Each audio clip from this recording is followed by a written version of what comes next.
Have you ever wondered why certain stories from thousands of years ago still resonate so deeply within us today?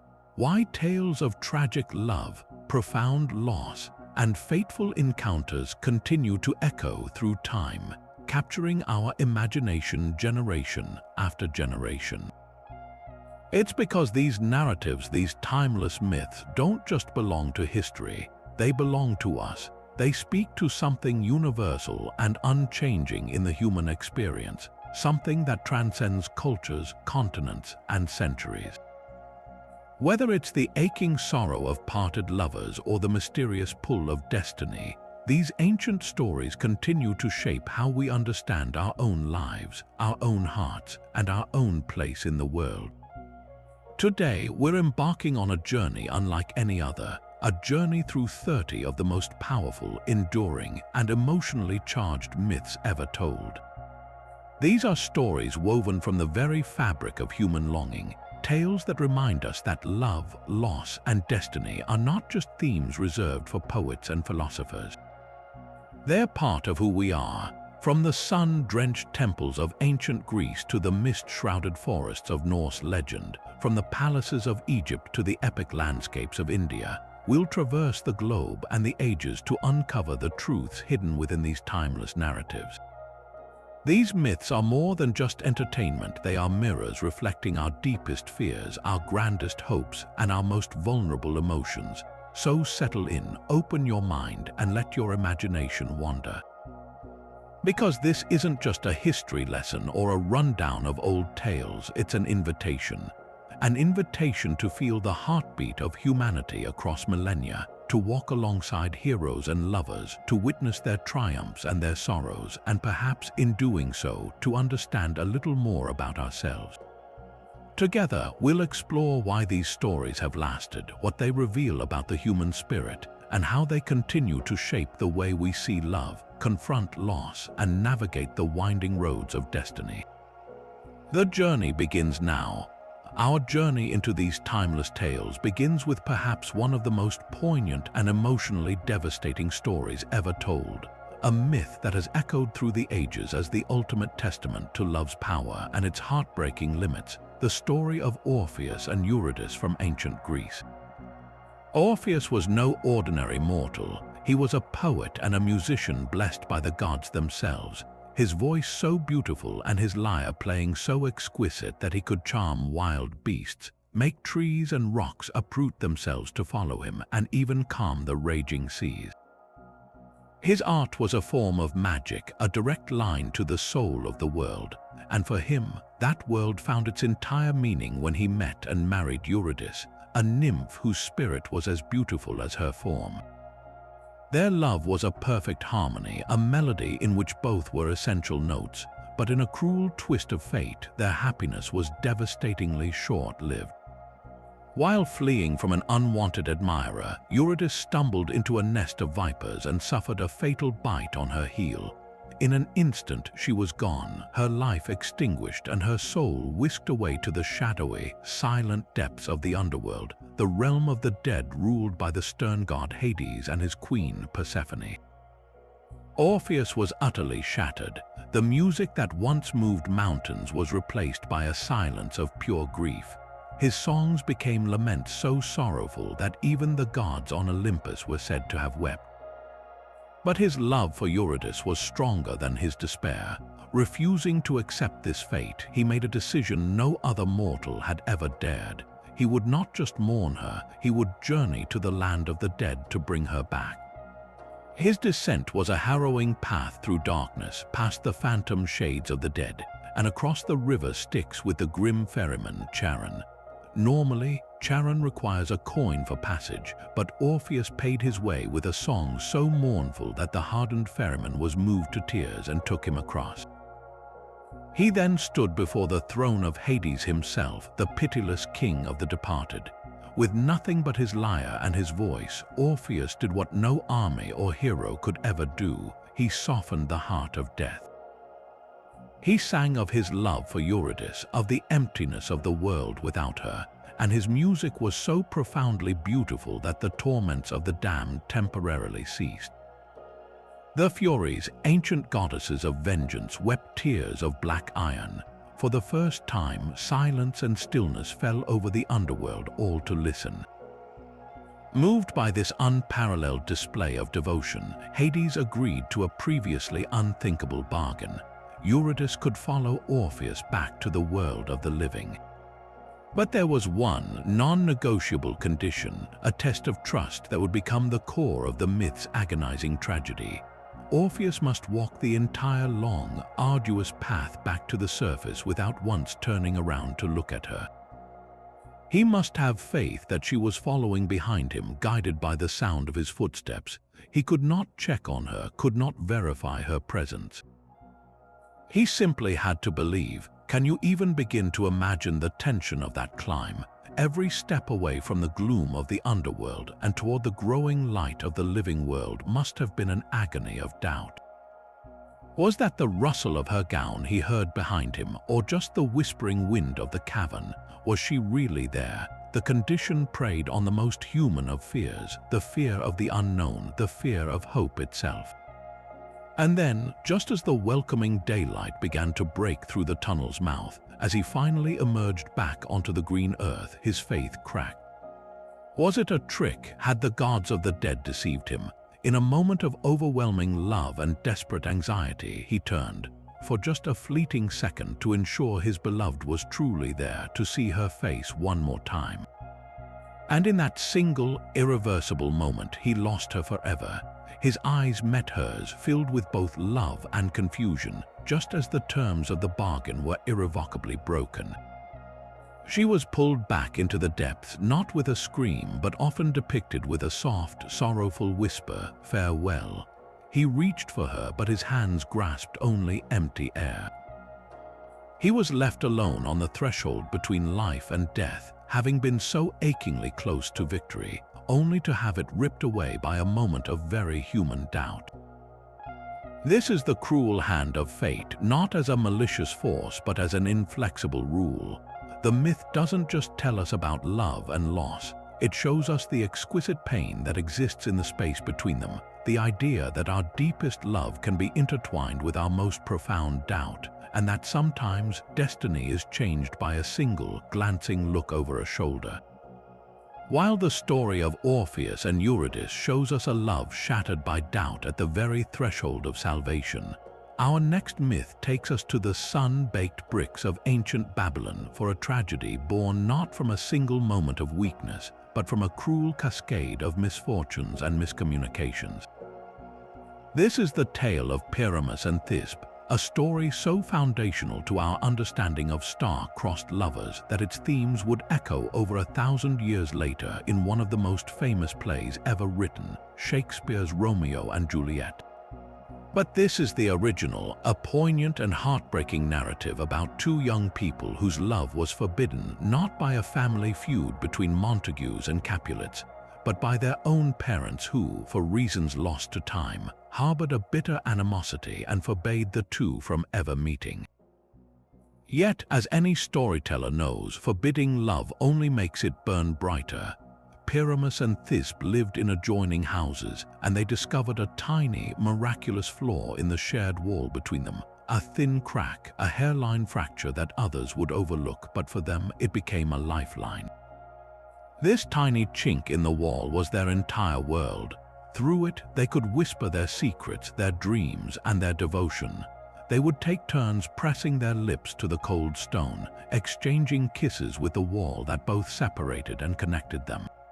It's an incredibly powerful image of intimacy born from limitation, proving that connection finds a way even in the most constrained of circumstances. Their whispered conversations only deepened their longing, and they eventually devised a plan to escape their imprisonment. They decided to slip away from their homes under the cover of night and meet at a designated spot outside the city walls, a famous landmark known as the Tomb of Ninus, which stood beneath a beautiful, sprawling white mulberry tree. The plan was set. That night, Thisbe, veiled and careful, arrived first. As she waited in the quiet darkness beneath the silvery leaves, a lioness fresh from a kill, her jaws still bloody from a recent hunt, approached the spring near the tree to quench her thirst. Seeing the beast, Thisbe fled in sheer terror, dropping her cloak as she ran to find a safer hiding place. Moments later, Pyramus arrived, eager for his rendezvous. But instead of finding his beloved, he found her trampled cloak and nearby the lioness, her mouth still stained with the evidence of her meal. His world instantly collapsed. The sight of the bloody cloak and the nearby predator led him to one horrifying conclusion.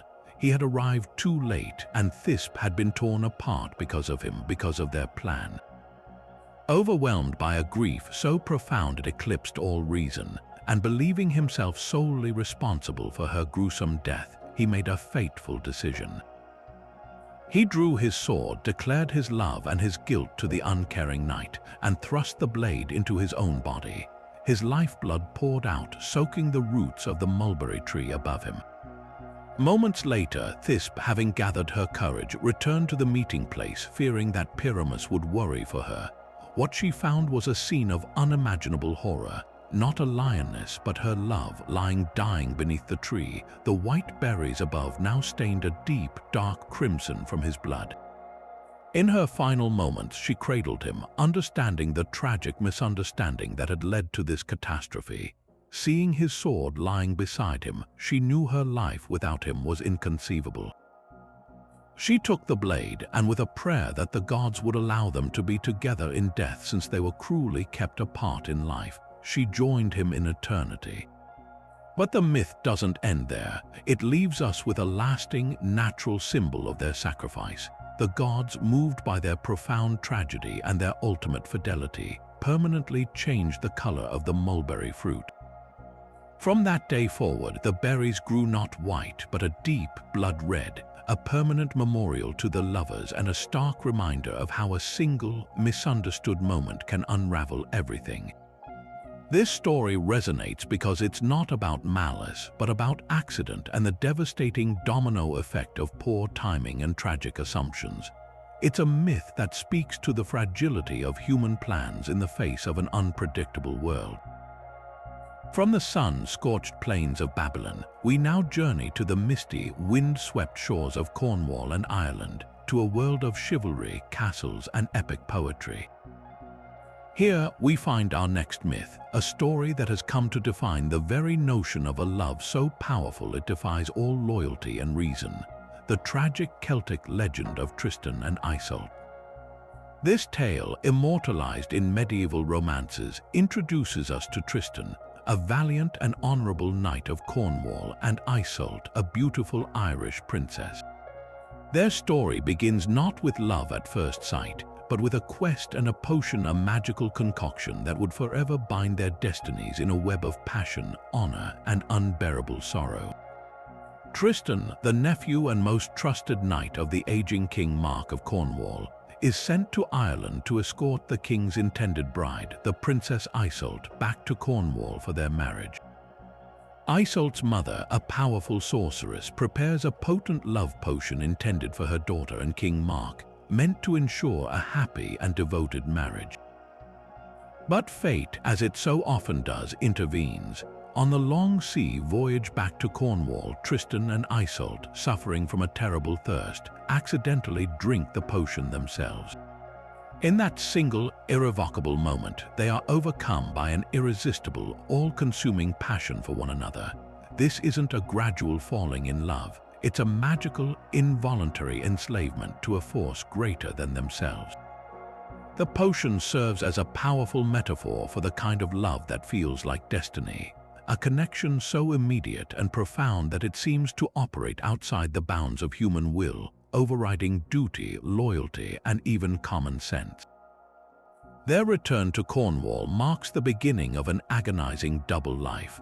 Iseult marries King Mark as planned, becoming the Queen of Cornwall, while she and Tristan are compelled by the potion's magic to continue their secret affair right under the king's nose. The court becomes a stage for their deception, filled with whispered meetings, hidden glances, and constant, gut-wrenching fear of discovery. This part of the myth speaks volumes about the oppressive nature of societal constraints.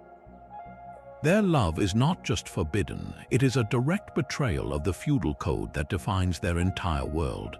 Tristan is betraying his uncle, his king, and his benefactor, the very man who raised him.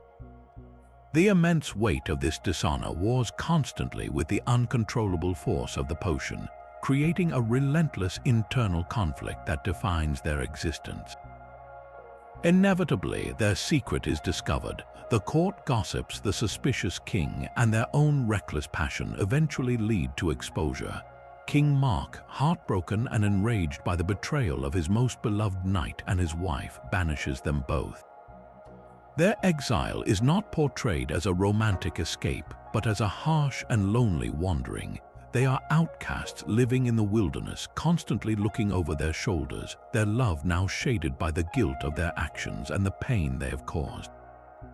Yet, even in exile, the potion's power is said to last for 3 years. When the effects finally wear off, the spell is broken, but by then, the damage is done. Their lives are inextricably intertwined by shared experience and deep affection, even if the magical compulsion has faded. In some versions of the tale, Tristan, racked with guilt, leaves Iseult to make a life for himself elsewhere, even marrying another woman also named Iseult, in a futile attempt to escape his past. The story culminates in an ending of Shakespearean tragedy. Tristan is later mortally wounded in battle. Believing only the healing skills of his first love, Queen Iseult, can save him, he sends for her, instructing the ship to return with white sails if she is aboard and black if she is not. His jealous wife, hearing of the plan, lies to him as the ship approaches, telling him the sails are black. Overcome with despair and believing Iseult has refused to come, Tristan allows himself to die. Iseult arrives moments too late, finds her love dead, and dies of a broken heart lying beside him. They are buried side by side, and from their graves 2 trees grow, their branches intertwining so deeply they cannot be parted. A final, beautiful symbol of a love that even death could not truly separate. The myth of Tristan and Iseult endures because it masterfully explores the conflict between personal desire and social duty, asking us whether a love that feels like destiny can ever excuse the betrayal it demands. As we move from the tangled loyalties of medieval courts to the raw, elemental power of the ancient sea, we encounter a myth that strips love down to its most visceral and devoted core. This is the story of Hero and Leander, a tale not of magic potions or family feuds, but of sheer human will pitted against the unforgiving forces of nature.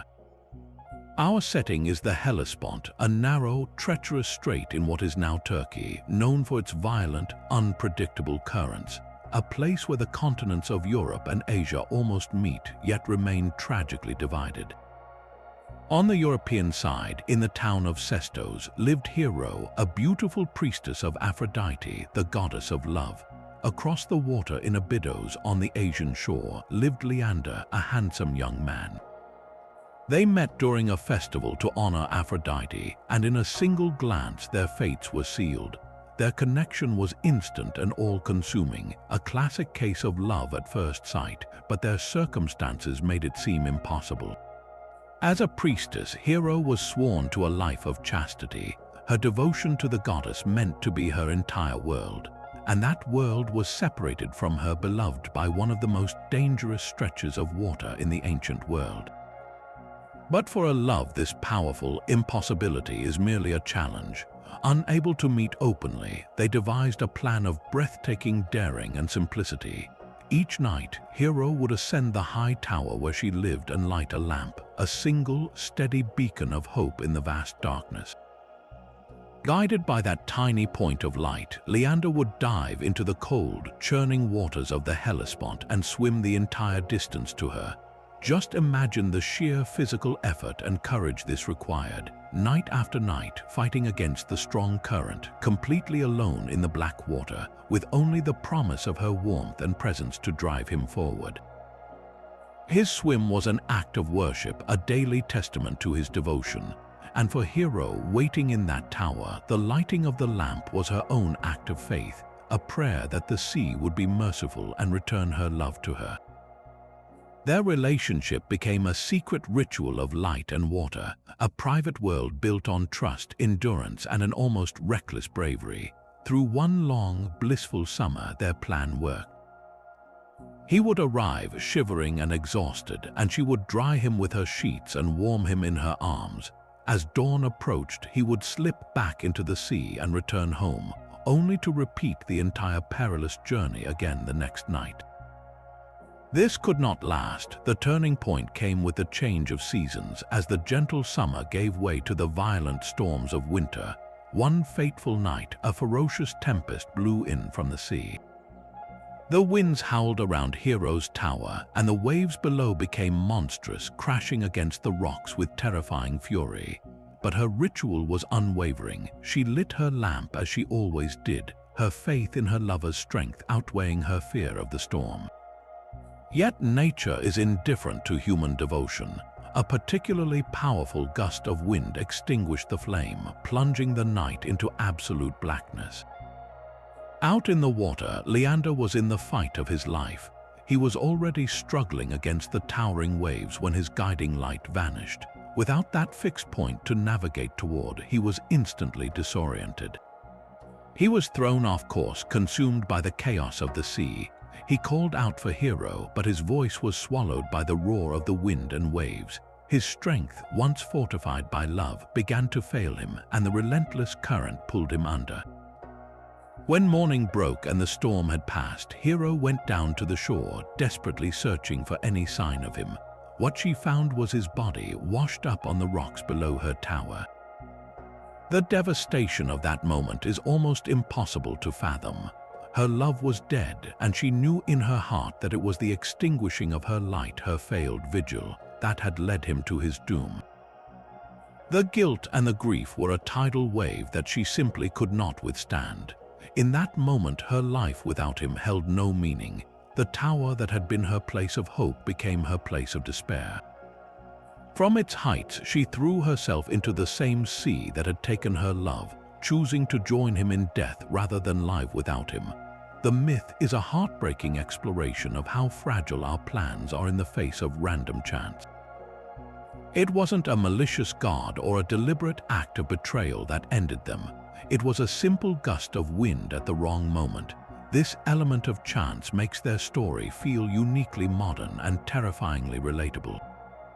It speaks to the perilous nature of love itself, how it requires us to be brave and vulnerable, and how it can be shattered in an instant by forces entirely beyond our control. Their devotion was absolute, but it was no match for the indifferent chaos of the natural world.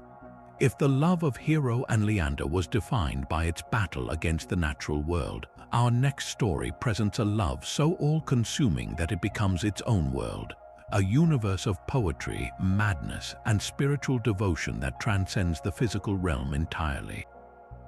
We travel now from the stormy Hellespont to the vast, sun-scorched deserts of the Arabian Peninsula and the Persian Empire to uncover the legend of Layla and Majnun, a tale that has captivated hearts and inspired artists for over a millennium. This is not just a story of romance, it is the foundational archetype of obsessive, transcendent love in Islamic and Persian literature, a narrative so powerful that its protagonists' names have become synonymous with a lover and beloved in countless languages. Our story begins with a young man named Kays from a wealthy and respected Arab tribe and a girl named Layla from a tribe of equal stature. They meet as children, tending their families' flocks together, and an innocent, profound bond forms between them. As they grow, this childhood affection blossoms into a love so intense and pure that it becomes the very core of their identities. Kays, a gifted poet, begins to compose verses so beautifully expressive of his feelings for Layla that his poems are recited throughout the desert, making their love public knowledge. In the rigidly traditional society of the time, this public declaration was a grave misstep. Layla's father, outraged that his daughter's name was being sung in every campfire gathering, immediately forbids the match, considering Kays's poetic outpourings a scandalous breach of honor that shames the family. To compound the tragedy, he had already promised Layla's hand to a wealthy, older merchant from another tribe, a practical, strategic marriage that would bring status and security. This is the moment the myth pivots from a simple love story into something far deeper and more tragic. The shock of this forced separation, the absolute impossibility of being with his soulmate, shatters Case's mind. He does not simply become sad or withdrawn, he is utterly unmoored from reality. He rejects all societal norms, abandons his home and family, and begins to wander the barren desert, composing increasingly beautiful and tormented poetry to his Layla, talking to animals and staring endlessly into the empty horizon. It is here that he earns his lasting name, Majnun, which literally translates to possessed or madman. But this is a very specific kind of madness. It is not seen as an illness, but as a state of being, a divine madness bestowed upon him by the overwhelming power of love, which has driven out all worldly concerns. His ragged figure, haunting the edges of civilization, becomes a symbol of love's absolute power to both elevate and destroy a person. Meanwhile, Layla is trapped in a gilded cage. Forced into a marriage she never wanted, she remains utterly faithful to Majnun in her heart, though she must perform the duties of a wife. Her suffering is internal, a quiet, stoic agony that contrasts with Majnun's very public descent. They represent two sides of the same tragic coin. One is madly free in the wilderness but a prisoner of his own heart, while the other is outwardly composed and comfortable but a prisoner of societal expectation. Their paths cross only a few times after their separation, and these meetings are charged with an almost unbearable sorrow. In one famous encounter, Majnun is brought to her tent, but he turns away from her, explaining that he is now in love with the idea of Layla, the perfect image of her in his mind, and that the real, physical woman before him could never live up to that idealized vision. This moment is crucial to understanding the myth's deeper philosophy. Their love has moved beyond the earthly plane. It has become a spiritual union that exists independently of their physical bodies or worldly union. Their story concludes not with a dramatic reunion, but with a quiet, parallel passing that underscores this theme of spiritual connection over physical togetherness.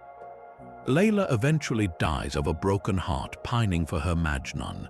When he is told of her death, he rushes to her grave, where he weeps and recites his final poems until he too passes away, his body finally giving out after a lifetime of spiritual longing. They are buried side by side, and as the legend goes, a single rosebush grows from each of their graves, its branches intertwining over the tombstone, a natural symbol of a union that was only fully realized in death. The tale of Layla and Majnun endures because it asks a profound and difficult question. Can love become so absolute that it ceases to be about the other person and becomes a form of worship, a solitary path to spiritual enlightenment that ultimately requires the loss of everything else, including one's sanity and the beloved themselves? It is the ultimate story of love, not as a happy ending, but as a sacred, all-consuming fire. From the deserts of spiritual longing, we now sail to the sparkling coasts of the Mediterranean, where personal passion collides with the heavy, impersonal weight of empire. Our next myth takes us to the heart of Virgil's epic masterpiece, the Aeneid, and the devastatingly brief romance between the Carthaginian queen Dido and the Trojan hero Aeneas.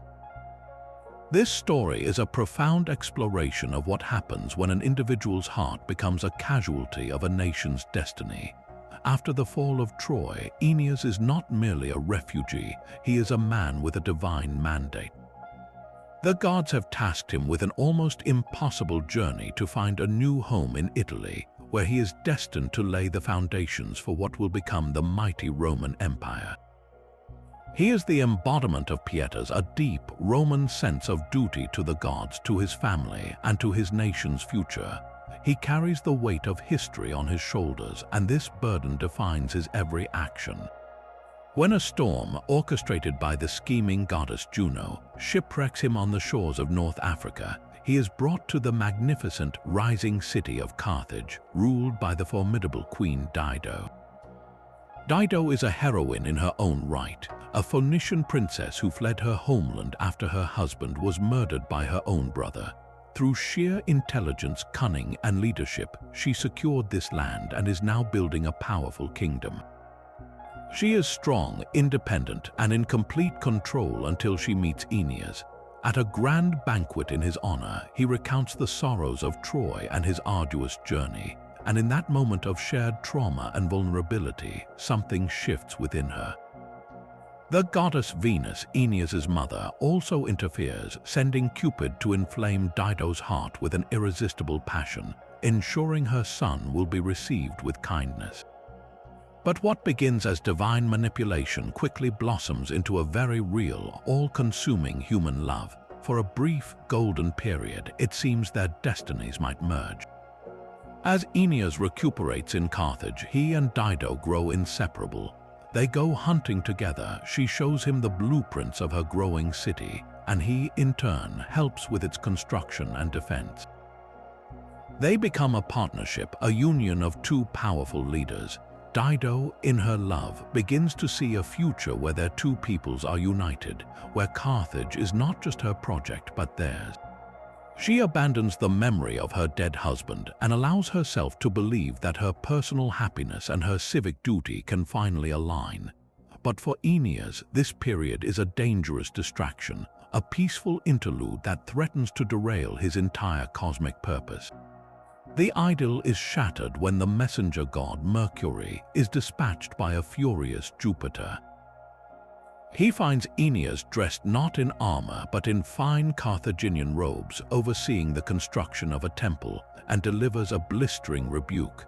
Are you now laying the foundation of High Carthage and building a beautiful city for a woman? Have you entirely forgotten your own kingdom and your own destiny? The message is clear and brutal. You are betraying your fate for a love affair. The internal conflict that tears through Aeneas is one of the most heartbreaking moments in all of literature. He is a good man and he truly loves Dido. The thought of causing her pain is unbearable to him, but his sense of duty, his pietas, is the core of his identity. He knows that his personal desires must be sacrificed for a future he will never even see, for a city whose glory will only be realized generations after he is gone. With a heavy heart and immense resolve, he gives the order to his men to secretly prepare the Trojan fleet to sail away under cover of night. He cannot bear to tell Dido to her face, a decision that will compound her sense of betrayal from abandonment into outright cowardice.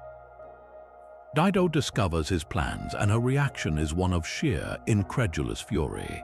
The strong, composed queen is utterly shattered. She confronts him, and in a scene of breathtaking emotional power, she unleashes a torrent of grief and rage.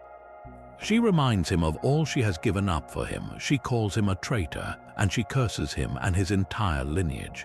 She prophesies that from this betrayal will spring an eternal enmity between their peoples, a clear reference to the future Punic Wars between Rome and Carthage that would indeed shake the ancient world. Her love, once so life-giving, curdles into a desire for vengeance that transcends her own death. As Aeneas's ships sail away, a M&N Chinese letter with a heart of iron. As Virgil writes, suppressing his own agony for his duty, Dido ascends a funeral pyre she has had constructed. She uses his own sword, a gift he left behind, and upon his bed she takes her own life. Her final words are not of love but a curse, willing her people to forever oppose the descendants of Aeneas. This is the ultimate personal cost of empire. Aeneas gains a destiny, but he loses his humanity in that moment. Dido loses everything, her love, her dignity, and her life becoming a tragic footnote in the founding myth of a nation that would eventually destroy her own city. Their story forces us to ask a difficult question. Can a destiny that requires such profound personal sacrifice ever truly be called glorious? Where the love of Dido and Aeneas was torn apart by the demands of empire and duty, our next myth invites us into a far more intimate and symbolic realm, a story that uses the relationship between a god and a mortal to explore the very nature of the soul's journey toward love. This is the exquisite and deeply philosophical Greek myth of Eros and Psyche, a tale that is as much an allegory as it is a romance, explaining not just the trials of the heart, but the ascent of the human spirit itself. Our story begins with a mortal princess of such astounding beauty that she inadvertently sparks a divine crisis. Psyche's grace was so renowned that men began to neglect the altars of Aphrodite, the goddess of love and beauty, journeying instead simply to catch a glimpse of this human woman. This worship, stolen by a mere mortal, sent Aphrodite into a jealous rage. In a fit of pique, she commanded her son, Eros, the god of desire, whom we know by his Roman name, Cupid, to punish this insolent girl. She ordered him to use his golden arrows to make Psyche fall in love with the most vile, despicable creature he could find.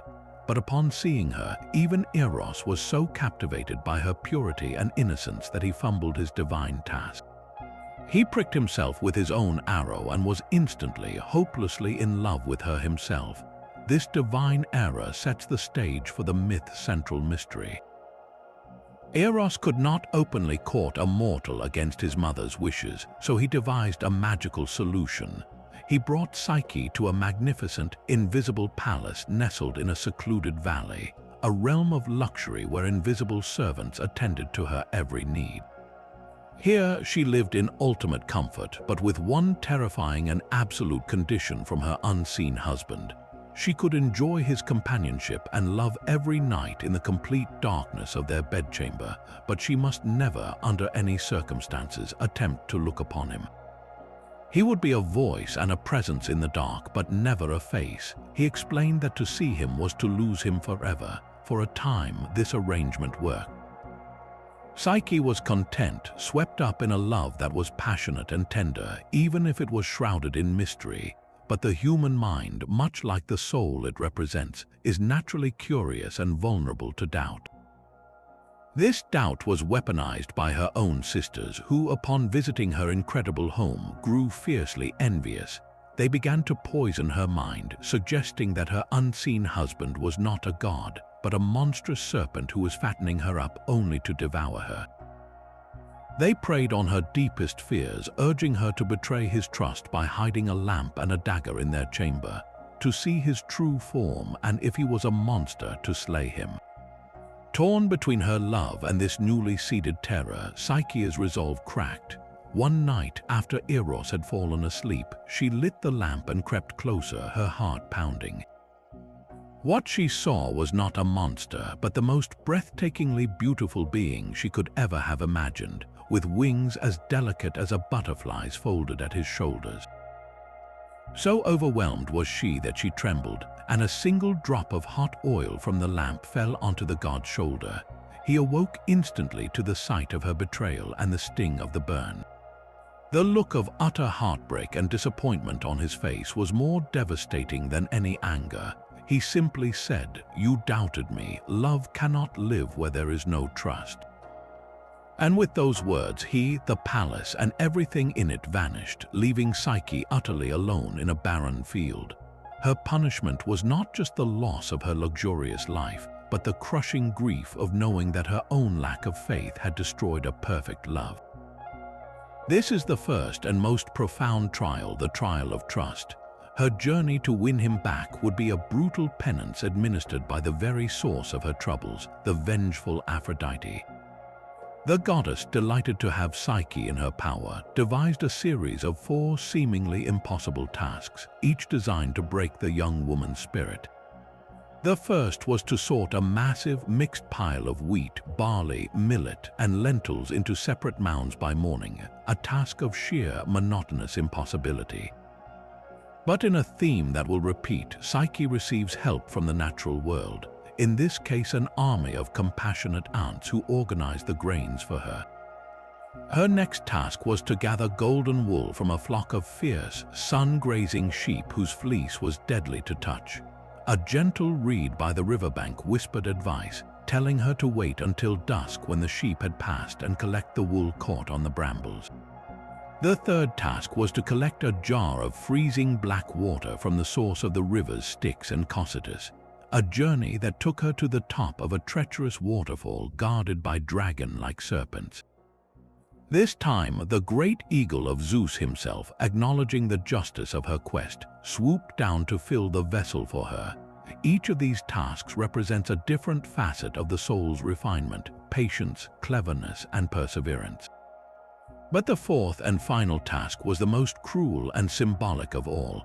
Aphrodite, feigning fatigue, commanded Psyche to travel to the underworld and ask Persephone, queen of the dead, for a little of her beauty in a small box.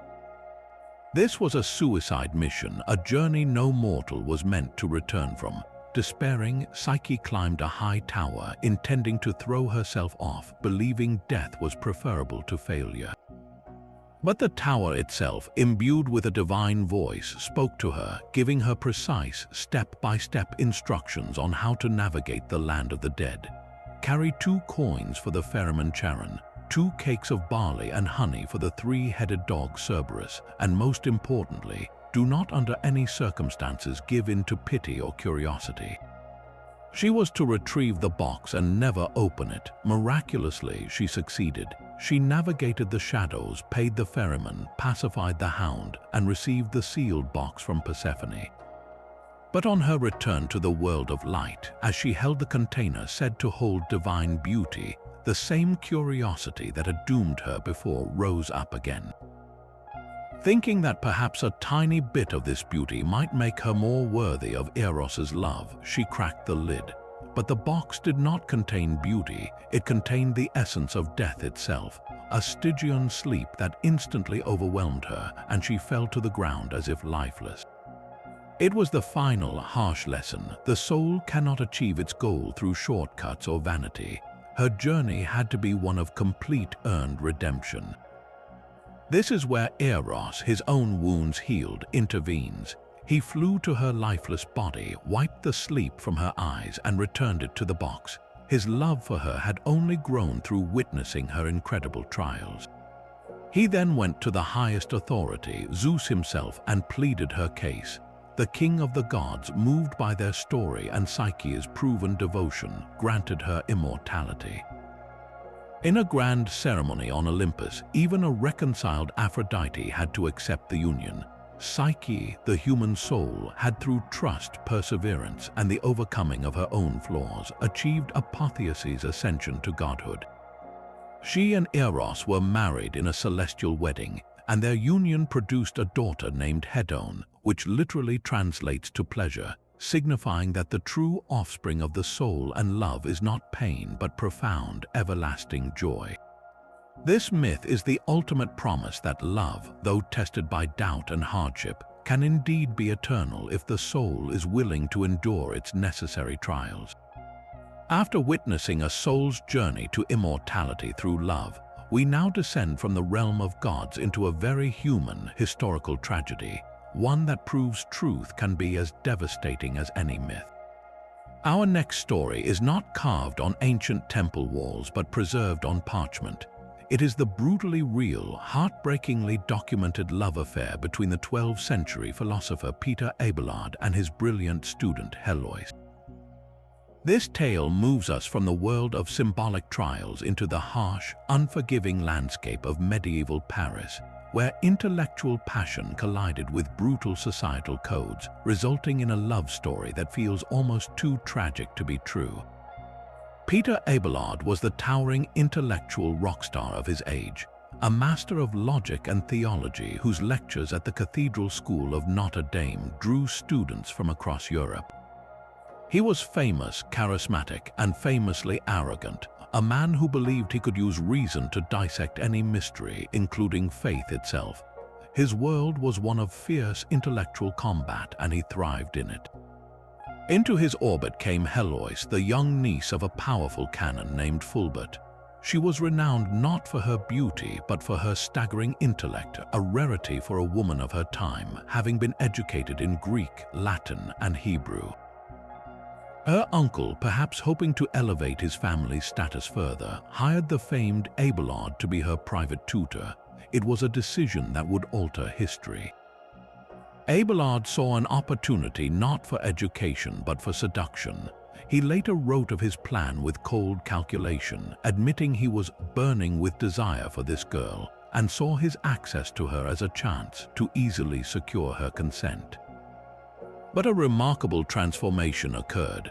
What began for Abelard as a project of vanity quickly became something far deeper.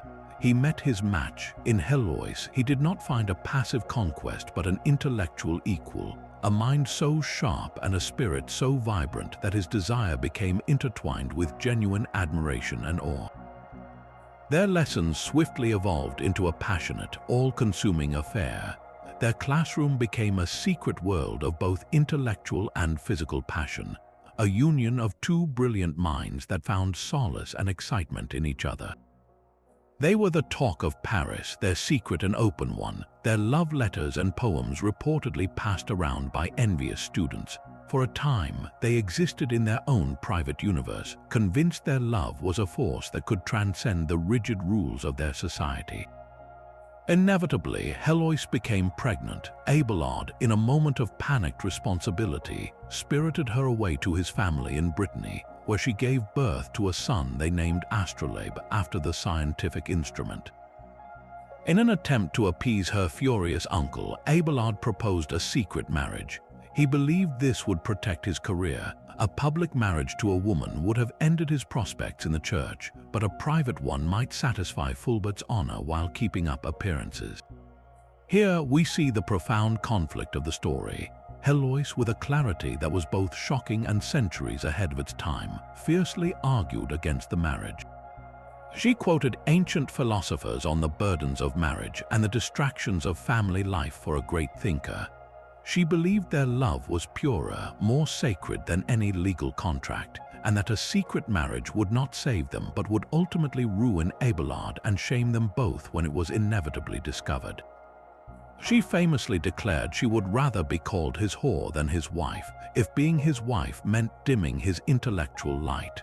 Her love was so absolute that it was self-obliterating. She valued his mind and his freedom above her own security and reputation. They married in secret anyway, but as Helois predicted, it did not placate Fulbert, it enraged him further. He broke his promise of secrecy and began publicly denouncing Abelard, shaming his niece. To protect her from his wrath, Abelard sent Helois to the convent at Argenteuil, ostensibly for her safety but also to get her out of sight. To Fulbert, this move was the ultimate treachery. Interpreting it as Abelard trying to dispose of his niece by forcing her into monastic life, he conceived a punishment of biblical and horrific proportions. He hired a group of men who broke into Abelard's room one night and, as Abelard himself described, cut off the parts of my body whereby I had committed the wrong. The brutal assault was not just a personal vengeance, it was a symbolic act of societal punishment, severing the physical manifestation of the passion that had defied its order. This violent act severed more than flesh, it shattered their world. Believing himself rendered half a man and utterly humiliated, Abelard saw no path forward but to retreat entirely from the world, and he insisted Helois do the same. He entered the monastery of Saint Denis, and she, with a heart full of despair and unbroken love, took vows as a nun at the convent he commanded her to. They were separated for life, their physical connection severed as brutally as their hopes. But this is where their story transforms from a sordid tragedy into a legend of enduring spiritual connection. Years later, a collection of letters between them surfaced, and in this correspondence we see the stunning evolution of their love. Abelard's letters are often focused on rules setting for her convent and his own theological woes, the writings of a man trying to find monastic peace. But Helois's responses are among the most raw, powerful, and heartbreaking documents in all of history. She writes to him not as a pious nun, but as a woman still completely consumed by a love that time and violence had failed to erase. She confesses that her vows are empty, that she recites prayers but only thinks of their past moments together. Her love, she declares, was never for God first, but for him. The name of wife may seem more sacred or more binding, she wrote, but sweeter to me will always be the word mistress, or, if you will permit me, that of concubine or whore. She laid her soul bare, arguing that her love was intellectual and spiritual first, a meeting of minds that the world had punished for its physical expression. Their letters became a new kind of classroom, a long-distance dialogue on the nature of love itself. Was it a sinful passion or a path to God? They found a new, painful, but profound connection through the written word, a spiritual and intellectual bond that not even castration could destroy. Their story is the ultimate testament to a love that was forced to shed its skin, transforming from a passionate secret in a Parisian classroom into a timeless, whispered conversation between two souls separated by stone walls, yet forever united by the enduring power of a shared mind and a wounded but unbreakable heart. As we shift from the quiet anguish of the cloister to the thunder of Bronze Age warfare, we come to the single most famous love story in all of Greek mythology, a tale so potent it was said to have launched 1,000 ships and toppled a mighty civilization. This is, of course, the story of Paris and Helen, the foundational myth of the Trojan War, a narrative that has captivated us for millennia not because it is a simple romance, but because it is a deeply complicated exploration of love as a divine prize, beauty as a catastrophic force, and the haunting question of human agency versus the cruel whims of fate. Our story begins not with the lovers, but with a wedding, the marriage of the mortal hero Peleus to the sea nymph Thetis. In a fateful oversight, the gods did not invite Eris, the goddess of discord, who arrived anyway and tossed a single golden apple into the celebration, inscribed with the words, "To the fairest." This seemingly petty act of vanity instantly divided Mount Olympus, as three powerful goddesses, Hera, the queen of the gods, Athena, the goddess of wisdom and strategy, and Aphrodite, the goddess of love and beauty, each laid claim to the title and the apple. Unable to decide among themselves, they turned to a mortal to be the judge, selecting a young Trojan prince named Paris, who was living as a shepherd on Mount Ida after a prophecy foretold he would bring about the ruin of his city. The three divine contestants approached him and each offered a bribe to sway his judgment.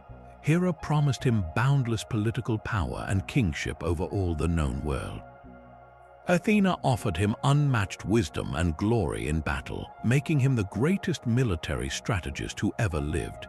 But Aphrodite, understanding a different kind of desire, simply loosened the sash of her robe and promised him the love of the most beautiful woman in the entire world. It's a pivotal moment that sets the entire tragedy in motion. Paris, faced with a choice between power, wisdom, or passion, chooses passion.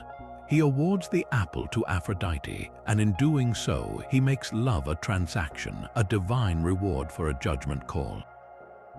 He isn't seeking a partnership or a connection.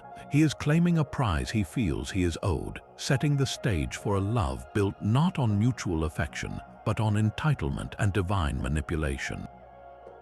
The woman Aphrodite had in mind was Helen of Sparta, a figure whose very existence was already semi-divine, said to be the daughter of Zeus, who had seduced her mother Leda in the form of a swan. Her beauty was not just remarkable, it was a palpable, dangerous force that had already caused turmoil before Paris ever set eyes on her. She had been wooed by every king and prince in Greece, and to prevent war among her suitors, her stepfather had made them all swear a sacred oath to defend the man she eventually chose. That man was Menelaus, the solid, dependable king of Sparta. When Paris, guided by Aphrodite, arrived in Sparta as a guest under the sacred laws of hospitality, he found a woman who was perhaps a queen, but not necessarily a fulfilled one. The ancient poets are deeply divided on what happened next, and this is the core of the myth's enduring mystery. Did Aphrodite simply cloud Helen's mind, magically compelling her to abandon her husband, her home, and her young daughter to run away with a handsome stranger? Or did she see in Paris this exotic prince from the East, an escape from a life of royal duty she may have found stifling? The myth tantalizingly allows for both interpretations. In some versions, she is a helpless pawn, a victim of the god's petty squabbles, her body, and will no longer her own. In others, she is a willing participant, seduced and choosing a path of thrilling, reckless passion over staid responsibility. This ambiguity is what makes her such a fascinating and timeless character. Is Helen the agent of her own destiny, or is she its most famous victim? Was it her face that launched the 1,000 ships, or was it the unkept promise of a goddess and the poor judgment of a prince? The consequences of that choice, whether forced or willing, were apocalyptic. Menelaus, enraged by the violation of hospitality and the theft of his wife, called upon all the former suitors who had sworn that oath.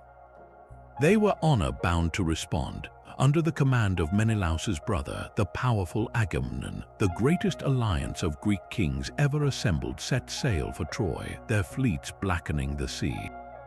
What followed was not a swift raid, but a brutal 10-year siege that consumed countless heroes on both sides, including the legendary Achilles and the noble Hector.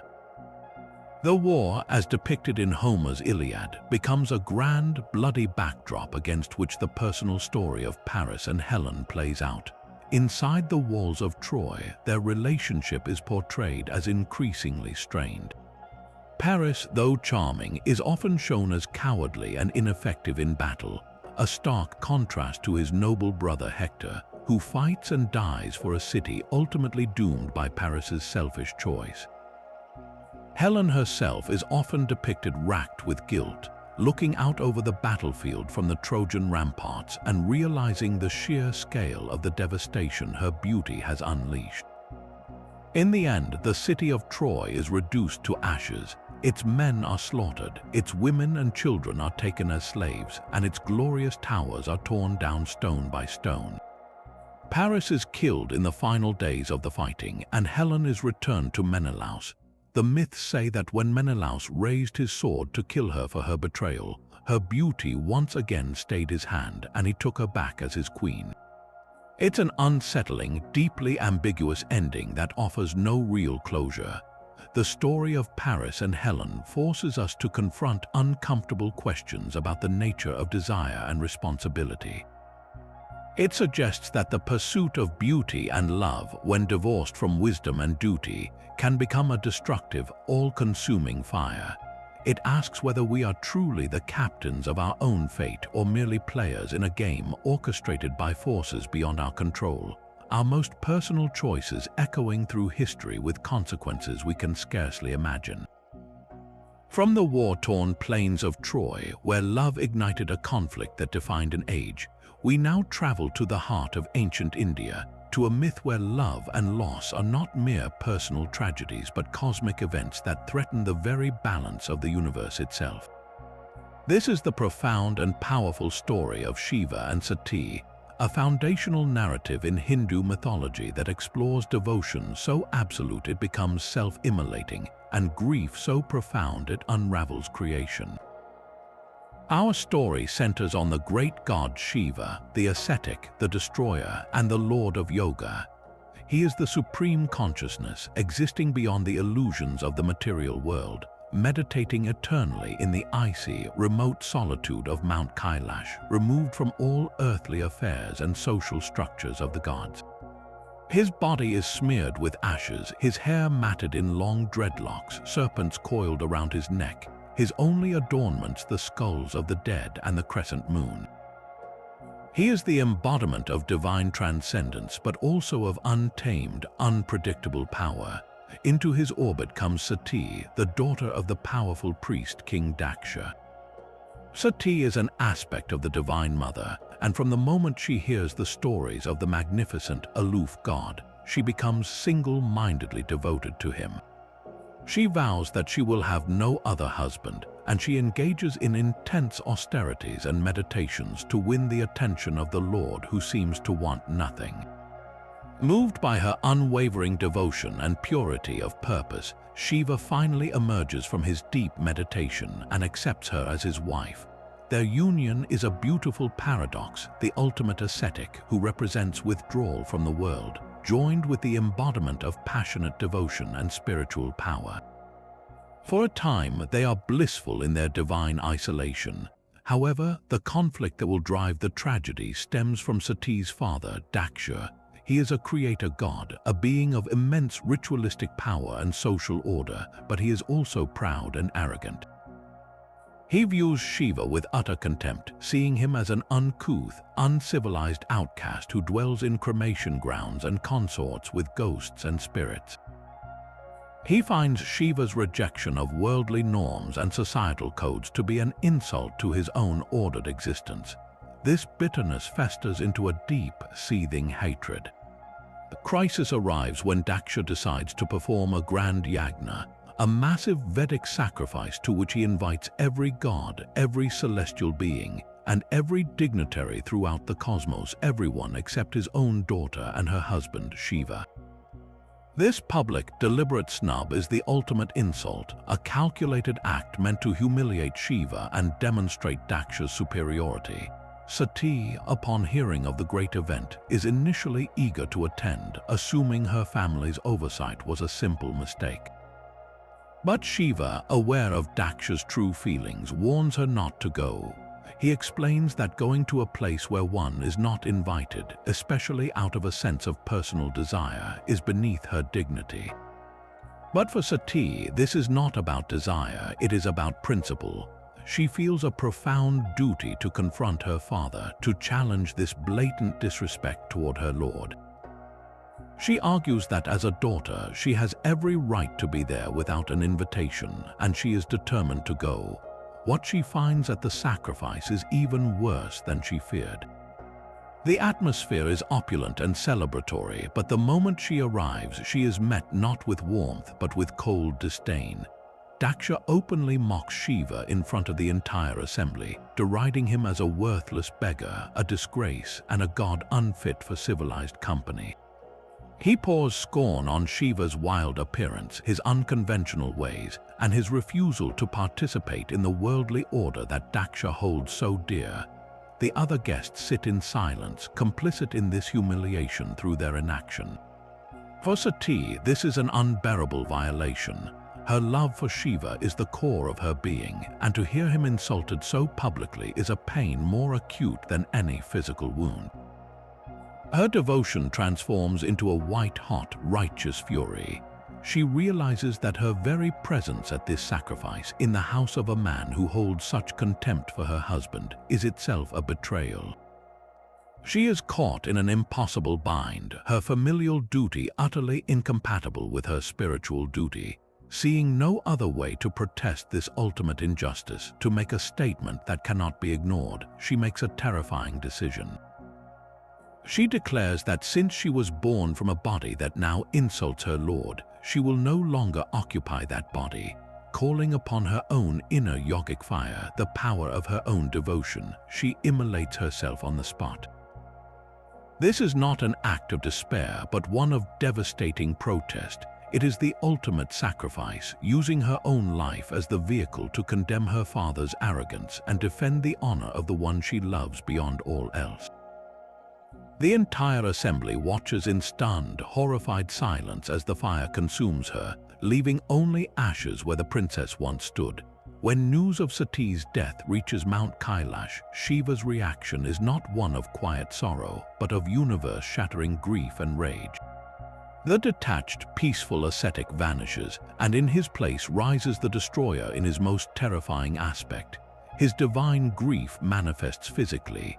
He tears a lock from his hair and hurls it to the ground, where it transforms into the ferocious god Virabhadra, a towering warrior with 1,000 arms, blazing with wrath and armed with every weapon imaginable. Alongside him emerges the fierce goddess Bhadrakali. Together, at the head of Shiva's army of ghosts and goblins, they storm Daksha's sacrifice. The celestial event is thrown into chaos. Virabhadra beheads Daksha, the armies of Shiva wreak havoc on the gods, and the entire cosmos trembles on the brink of annihilation. This is the consequence of insulting pure love, not just a personal loss, but a cosmic imbalance that unleashes unthinkable destruction. Even this, however, is not the end. Shiva's grief is not sated by vengeance. he gently gathers the charred remains of his beloved Sati and, cradling her body, begins the Tandava, the cosmic dance of destruction. As he dances, the rhythm of his steps threatens to pulverize all of creation back into nothingness. The other gods, terrified that the universe will end, rush to Vishnu, the preserver, to intervene. To stop the dance and prevent total annihilation, Vishnu uses his Sudarshana chakra to dismember Sati's body, scattering its pieces across the Indian subcontinent. Wherever a part of her fell, that site became a sacred Shakti Pitha, a shrine to the divine feminine, ensuring that her energy would forever bless and protect the land. This act finally brings a pause to Shiva's rage. He returns to Mount Kailash, withdrawing once more into deep, silent meditation, alone with a grief that is now eternal. But the story, like the cycle of creation and destruction itself, ultimately turns toward renewal. Sati's soul is reborn as Parvati, the daughter of the mountain king Himavan. And once again, she grows up with a single, unwavering desire to win the love of her lord Shiva. This time, her penance is even more severe, enduring cold and fire and starvation until Shiva, moved once more by her devotion, recognizes the soul of his beloved Sati within her. He accepts her as his wife, and their union as Shiva and Parvati represents the perfect balance of consciousness and energy, the union of the transcendent and the immanent. The myth of Shiva and Sati is so much more than a tragedy. It is a lesson in the power of devotion, the catastrophic cost of arrogance and disrespect, and the idea that true love is so powerful a force that its violation can shake the pillars of the cosmos, and its fulfillment can restore balance to the world. If the story of Shiva and Sati shows us a love whose loss threatens to destroy the cosmos, our next journey takes us to the banks of the Nile, where love becomes the very instrument of cosmic repair and order. This is the ancient Egyptian myth of Isis and Osiris, a foundational story of devotion so powerful it defies even death, and a narrative that sits at the very heart of Egypt's understanding of the afterlife, resurrection, and the natural cycle of life itself. Long ago, in the time before time, the gods Osiris and Isis ruled over Egypt. Osiris, a god-king, was beloved by his people, having taught them the arts of agriculture, civilization, and law. His sister and wife, Isis, was the throne itself personified, a goddess of staggering magical power, wisdom, and protective devotion. Their reign was a golden age of peace and prosperity. But this harmony was shattered by a being of pure envy and chaos. Their brother, Set, the god of deserts, storms, and violence. Set coveted the throne and seethed with hatred for Osiris's popularity and goodness. He conceived a plot so treacherously clever it would become the stuff of legend. At a great feast, Set presented a magnificent, ornate chest, fabulously adorned and inlaid with precious materials. He declared, in a seemingly playful jest, that whoever fit perfectly inside this chest could keep it as a gift. One by one, the guests tried, but none fit. Finally, Osiris, encouraged by the crowd, lay down inside it. The moment he did, Set's conspirators slammed the lid shut, sealed it with molten lead, and threw the chest into the Nile River, sending Osiris to his drowning death and his body drifting away into the unknown. With this act, Set usurped the throne and plunged Egypt into a dark age of chaos. This is where the myth transforms from a political murder into an epic of love and perseverance. Isis was utterly devastated, but her grief did not paralyze her. It fueled an unwavering, decades-long quest. She abandoned her throne and her comforts, transforming into a figure of pure, determined mourning. She wandered the length of Egypt, searching for any trace of her husband's coffin, asking everyone she met, humans, animals, and spirits alike, if they had seen it. Her search is one of the most poignant images in all mythology, the powerful goddess reduced to a single-minded wanderer, driven only by love.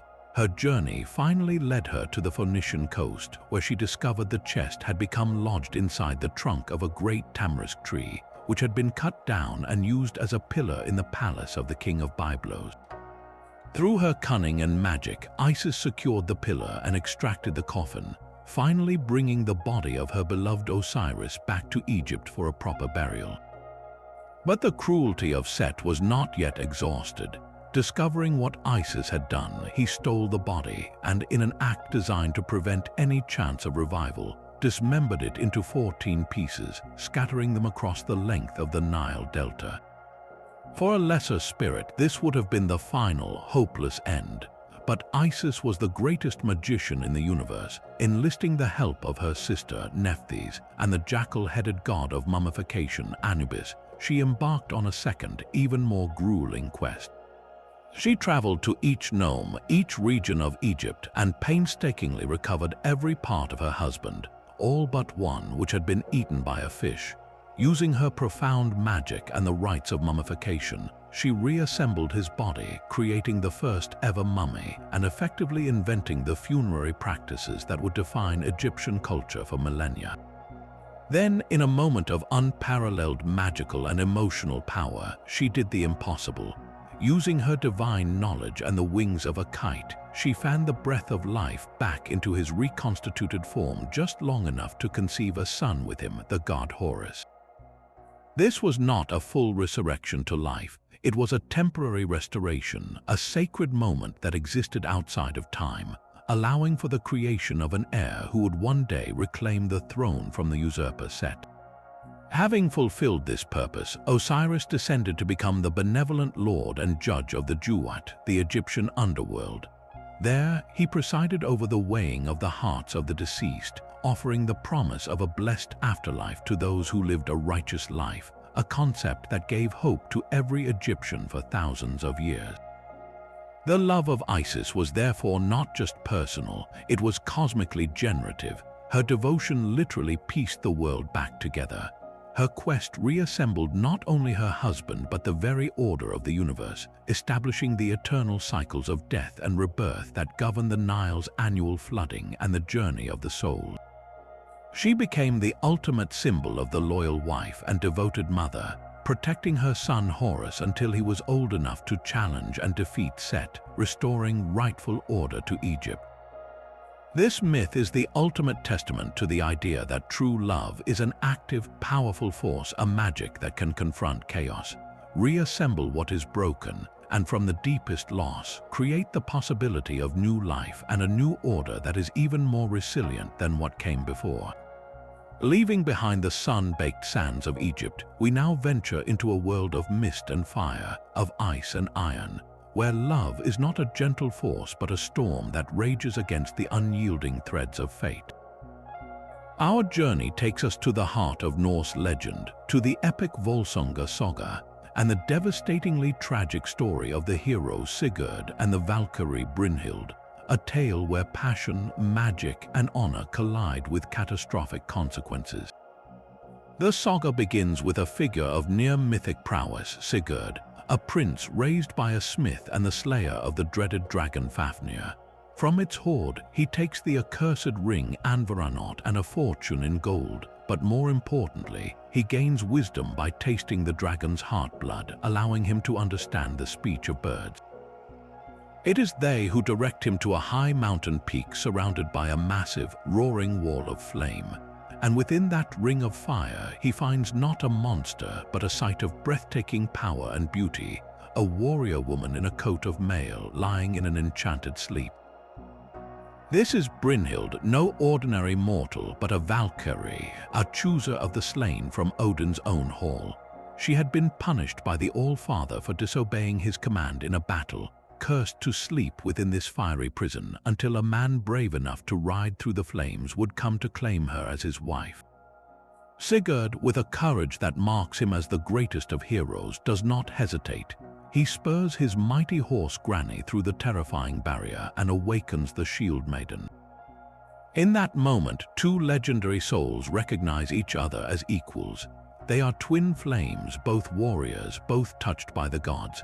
They pledge themselves to one another in a powerful oath of troth, a binding promise of marriage sealed not by a ceremony, but by their mutual strength and destiny. For a time, they exist in a state of perfect fiery union, a love forged in literal fire and destined for the halls of legend. But the world of gods and men is a treacherous one, and fate, spun by the Norns at the foot of Yggdrasil, is rarely kind. Their happiness is brutally short-lived. Sigurd soon travels to the court of the Burgundian king, Giuki, where he is welcomed as a hero.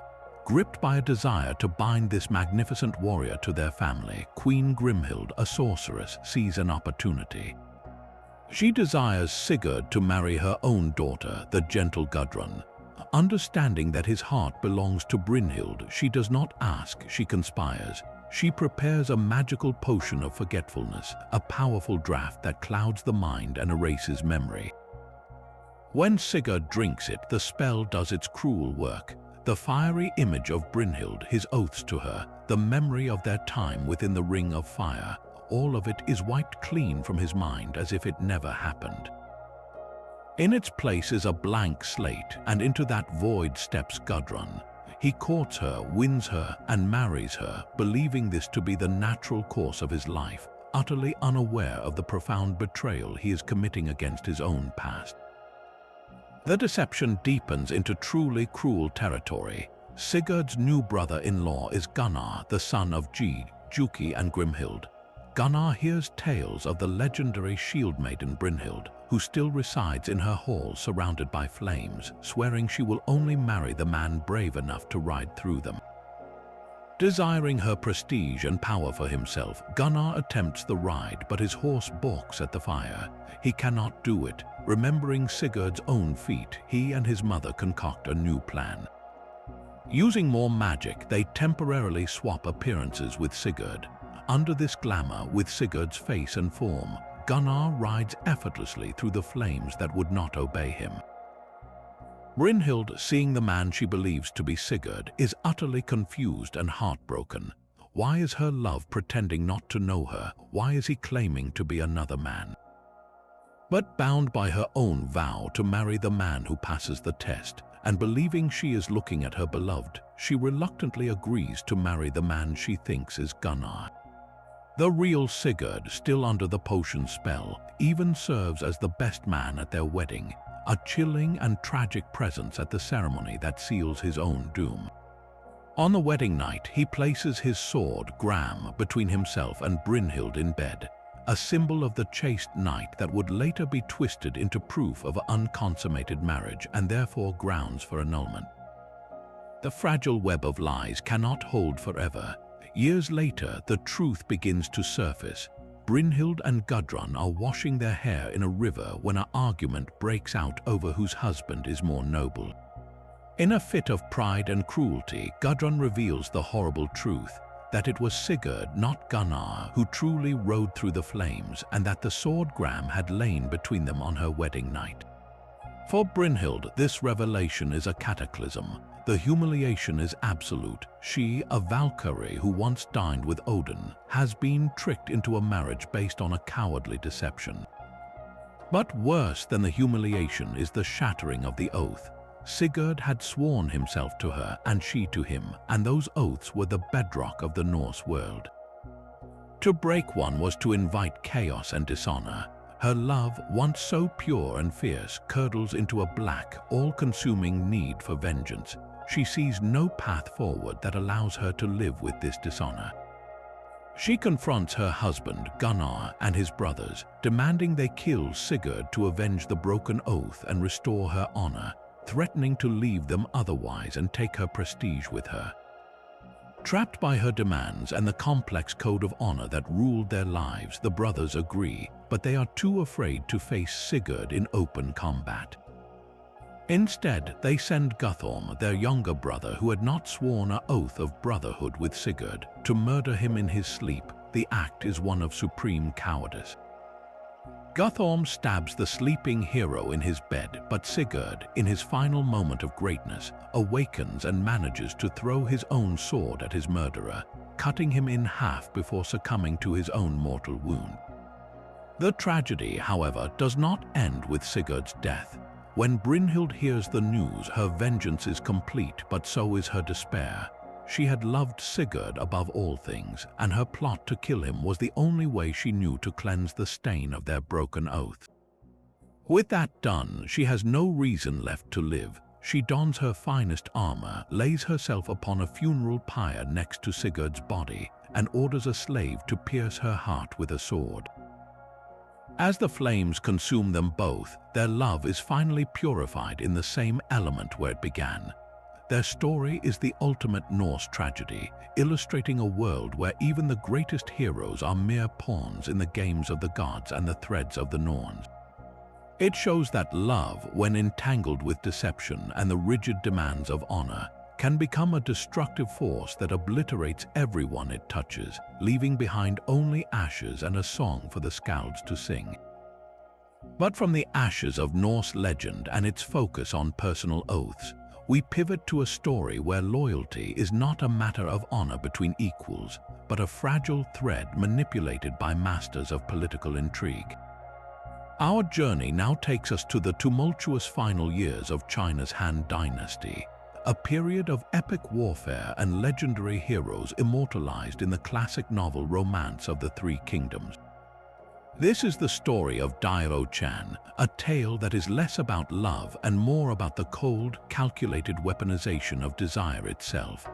In an empire crumbling under the weight of corruption and rebellion, the warlord Dong Zhuo had seized control of the capital and the young emperor. A man of immense cruelty and paranoia, he ruled through sheer terror, backed by the unmatched martial prowess of his foster son and chief general, Lu Bu, a warrior so ferocious he was known as the Flying General.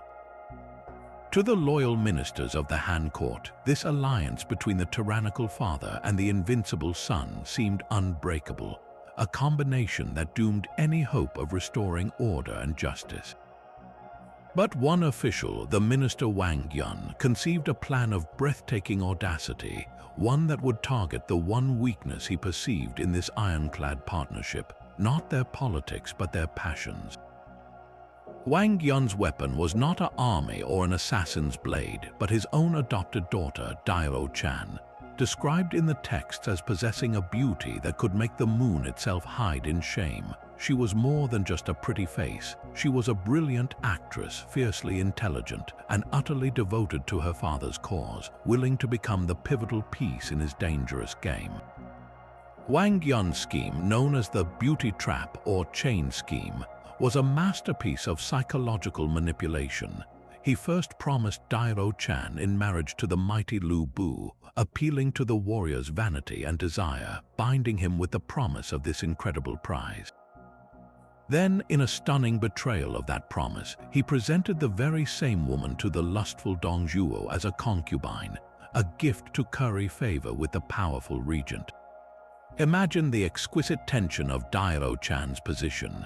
She had to perform a dual role with impossible perfection. To Lu Bu, she was the reluctant, sorrowful lover, stolen away by his own foster father, whispering of her undying affection for the general and her horror at being in the old tyrant's bed. She fueled his sense of personal betrayal and righteous anger. Simultaneously to Dong Zhuo, she was the doting, enchanting concubine, using her charms to stoke his possessiveness and jealousy, subtly turning him against his own son and most loyal protector. She became a living wedge driven between the two most powerful men in the empire, exploiting their egos and desires with the precision of a master strategist. In one famous scene, she arranges a secret tryst with Lu Bu in a pavilion, only to deliberately be discovered by Dong Zhuo. She then pretends to be a victim, claiming Lu Bu accosted her, pushing the already suspicious warlord into a rage. The ensuing confrontation saw Dong Zhuo hurl a jai, a halberd, at Lu Bu, shattering their bond forever. The scheme worked with devastating success. The rift widened into an unbridgeable chasm of hatred and mistrust. Lu Bu, convinced Dong Zhuo had stolen his woman and now sought his life, was finally turned. He conspired with Wang Yun and assassinated his foster father, ending the tyrant's reign and throwing the empire into the next phase of its epic civil war. On the surface, it's a story of a brilliant political victory, but when we pull back the curtain, we see the profound personal tragedy at its heart. Daiwo Chan is celebrated as a hero who saved the Han dynasty, yet her story largely ends with the success of her mission. The texts fall silent on her ultimate fate. Was she a willing patriot or a coerced pawn in a man's game? She achieved a monumental geopolitical shift, but what was the cost to her own soul?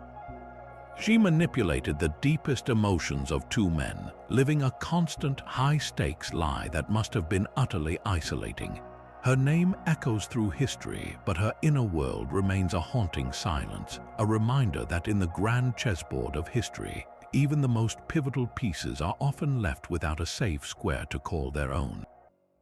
In the rolling green mists and ancient forests of Celtic Ireland, where prophecies were whispered on the wind by druids and a king's pride could shape the destiny of a nation, we find one of the most heartbreaking tales of the Ulster cycle, the story of Derda of the Sorrows. It begins not with a meeting, but with a prediction, a dark overshadowing that hangs over the entire narrative like a storm cloud. At her birth feast, the druid Cathbad foretold that this newborn girl would grow into a woman of unparalleled beauty, and that because of her, kingdoms would clash, brave men would die, and nothing but sorrow and bloodshed would follow in her wake. He declared she would be the most beautiful woman in all of Ireland, but also the most tragic, a woman who would bring downfall and ruin. The warriors at the feast, gripped by superstitious fear, urged the king Conchobar mac Nessa to have the infant killed then and there to avert this terrible future. But Conchobar, a man of cunning and possessiveness, made a different calculation. He decided to have Derda raised in total isolation, sequestered in a remote forest fortress under the care of an old woman and a poet named Lebocham, with the specific intention that once she came of age, he would have this famed beauty for himself, making her his queen and keeping this instrument of destiny under his sole control. For years, this plan proceeded. Derda grew up in her gilded cage, never seeing another soul except her guardians. But one winter day, she saw her caretaker flaying a calf in the snow to prepare it for eating. A raven landed to drink the blood that had pooled on the white ground. In that stark image of red blood on white snow and the black raven, Derda saw a vision of her ideal love. She turned to Lebocham and confessed that she desired a man with hair as black as that raven, skin as white as the snow, and cheeks as red as the blood. The poet, perhaps moved by the girl's longing, told her that such a man did indeed exist. He was Nisha, a young, handsome, and incredibly gifted warrior of the Ulaid, one of the famed sons of Uisnech, renowned for his singing voice and his skill in battle. He was everything the aging King Conchobar was not, youthful, vibrant, and free. Fate soon intervened when Nisha, hunting near her seclusion, happened to sing a song, and Derda, hearing his voice, rushed to see him. The moment their eyes met, the prophecy began to unfold. She was everything Cathbad had foretold, and he was the man from her vision. They recognized in each other a kindred spirit, a chance for a love that was chosen, not dictated.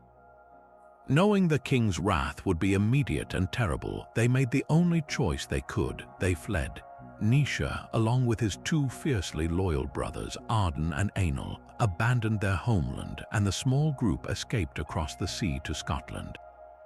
For a handful of years, they lived a life of exile, constantly moving to stay ahead of Conchobar's reach, but they were together. They found a fleeting, precious happiness in their wanderings, a small island of love and loyalty in a sea of danger, with Nisha's brothers standing as their unwavering protectors. This period of tenuous peace shows us the incredible strength of their bond, a love worth sacrificing a kingdom for. But a prophecy once spoken has a relentless gravity. King Conchobar, his pride wounded and his possessions stolen, could never let them go. He seethed with jealousy and a sense of entitlement, and he began to plot their return not through force but through guile. He sent a message to the exiles carried by his most trusted knight, Fergus mac Roach, offering them his full pardon and safe passage back to Ireland. He swore on his honor that all was forgiven and that they could return home without fear. Naoise, homesick and weary of exile, was inclined to trust the word of his king and the oath of the noble Fergus. But Derda's heart was filled with a dreadful foreboding. Throughout their journey back, she saw nothing but omens of death. The clouds looked like blood, and every sign in nature seemed to warn her of the betrayal to come. She tried desperately to tell Naoise to turn them back, but the pull of home and the word of a king were too strong.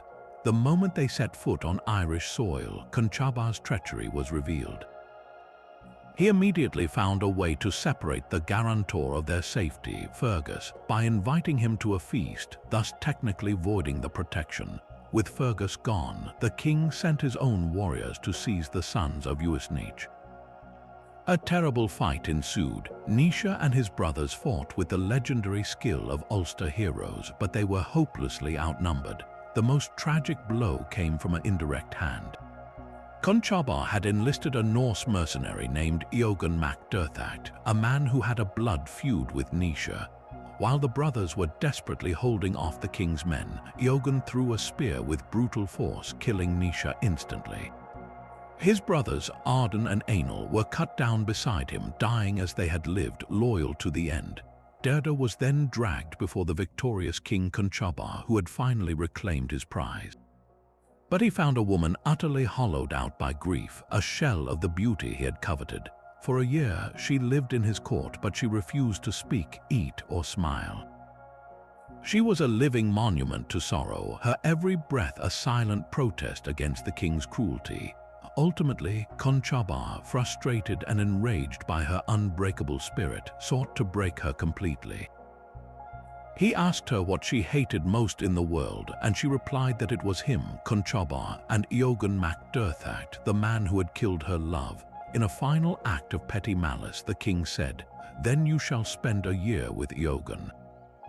As she was being driven away in the chariot with her husband's murderer, Derda saw her chance for one last act of defiance. As they passed over a rocky patch of land, she looked down, gathered all her strength, and dashed her head against a large stone, killing herself instantly.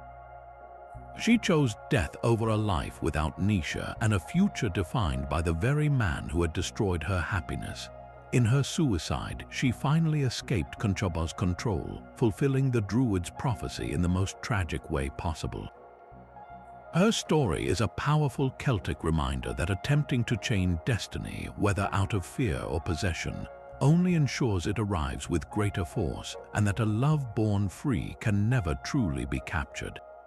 Yet even as Derda's story ends in the bleak fulfillment of a dark prophecy, our next journey offers a starkly different vision, one where creation itself becomes an act of love, and where a heartfelt wish is not met with betrayal but with a miraculous gift. We travel now from the misty, tragic hills of Ireland to the sunlit workshops of ancient Greece, to a myth that explores not the sorrow of love lost, but the awe of love made real. This is the story of Pygmalion and Galatea, a tale that delves into the deepest desires of the artist's soul and the fine, often dangerous, line between idealization and reality. Pygmalion was a sculptor, a king of Cyprus renowned for his skill, a man who could seemingly coax breath and soul from cold, unfeeling stone. But for all his talent, he had become deeply disillusioned with the world, particularly with the women of his time. He saw them as flawed, petty, and morally corrupt, and he vowed to have nothing to do with them. This wasn't mere misogyny, it was the frustration of a perfectionist, an artist whose eye was so attuned to ideal forms that the messy imperfections of real life became unbearable to him.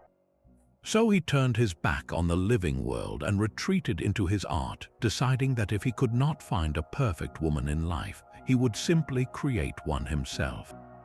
And so he began to work, not on a commission for a temple or a wealthy patron, but on a private project born from his own lonely yearning. He selected a block of the most exquisite pale ivory and began to carve.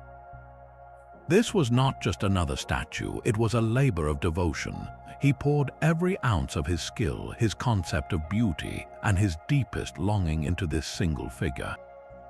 He shaped her face with a grace that suggested kindness and intelligence, her form with a perfection of proportion that surpassed any living woman.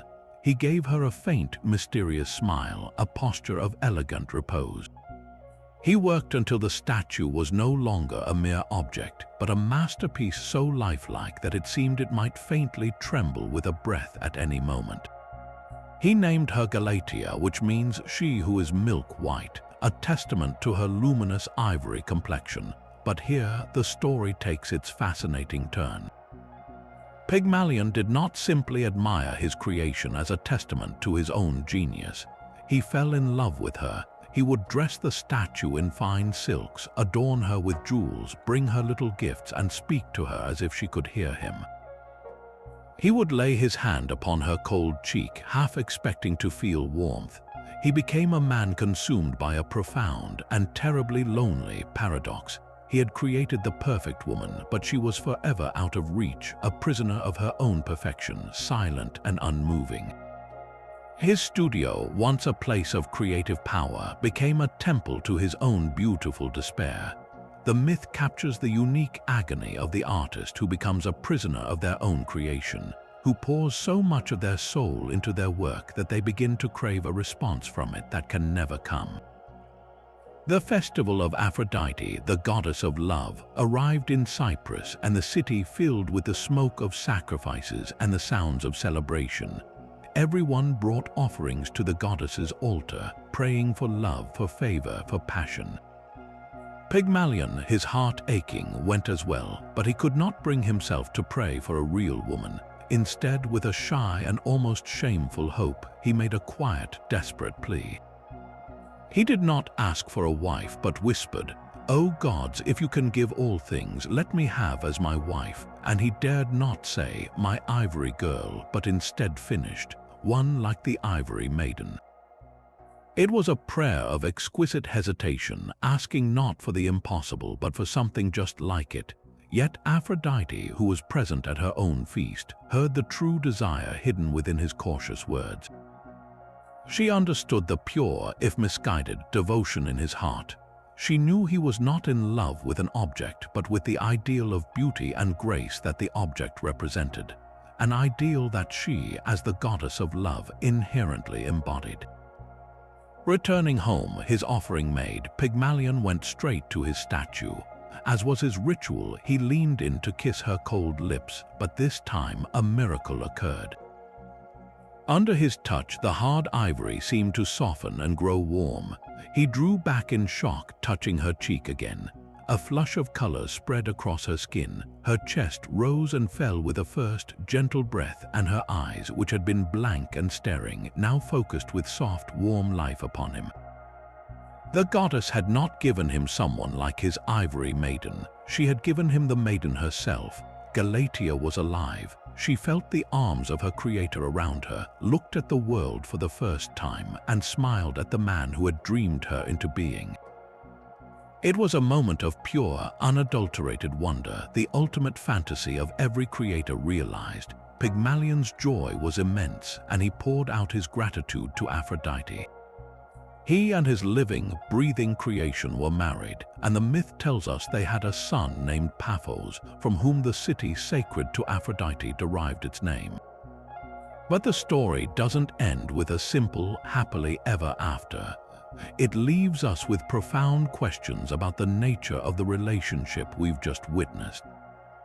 Galatea is brought to life, but she is given no past, no voice, no desires of her own that we hear of. She is the ultimate passive partner, created to fulfill Pygmalion's ideal and animated to reward his devotion. The myth forces us to wonder, what is it like to be Galatea, to awaken into existence already beloved but also already defined, to be the answer to a prayer you never got to utter? It is a story about the power of creation and the magic of desire fulfilled, but it is also a subtle commentary on the dangers of idealization. It asks whether loving an ideal of our own making can ever truly be the same as loving a real, complex, and independent person. Pygmalion did not have to navigate disagreement or heartache or the mundane compromises of a real relationship. His love was forever frozen in that first perfect moment of realization, a testament to the power of divine intervention to bypass the messy, beautiful work of human connection. Yet even as Pygmalion's love for his own creation reminds us of the power of devotion to shape reality, we now turn to a story where devotion does not merely bring a statue to life, it snatches a soul back from the clutches of death itself. Our journey takes us deep into the ancient forests of India, to a myth from the great epic the Mahabharata, a tale that stands as one of the most powerful testaments to the force of a woman's love, wisdom, and unwavering resolve. This is the story of Princess Savitri and her beloved Satyavan, a narrative that redefines the very meaning of wifely duty, transforming it from passive loyalty into an active, formidable power that even the god of death cannot overcome. Savitri was no ordinary princess. Blessed with a radiance and intelligence that seemed almost divine, she was named after the great goddess Savitar, an incarnation of the sun. Her virtue and brilliance were so renowned that they became a problem.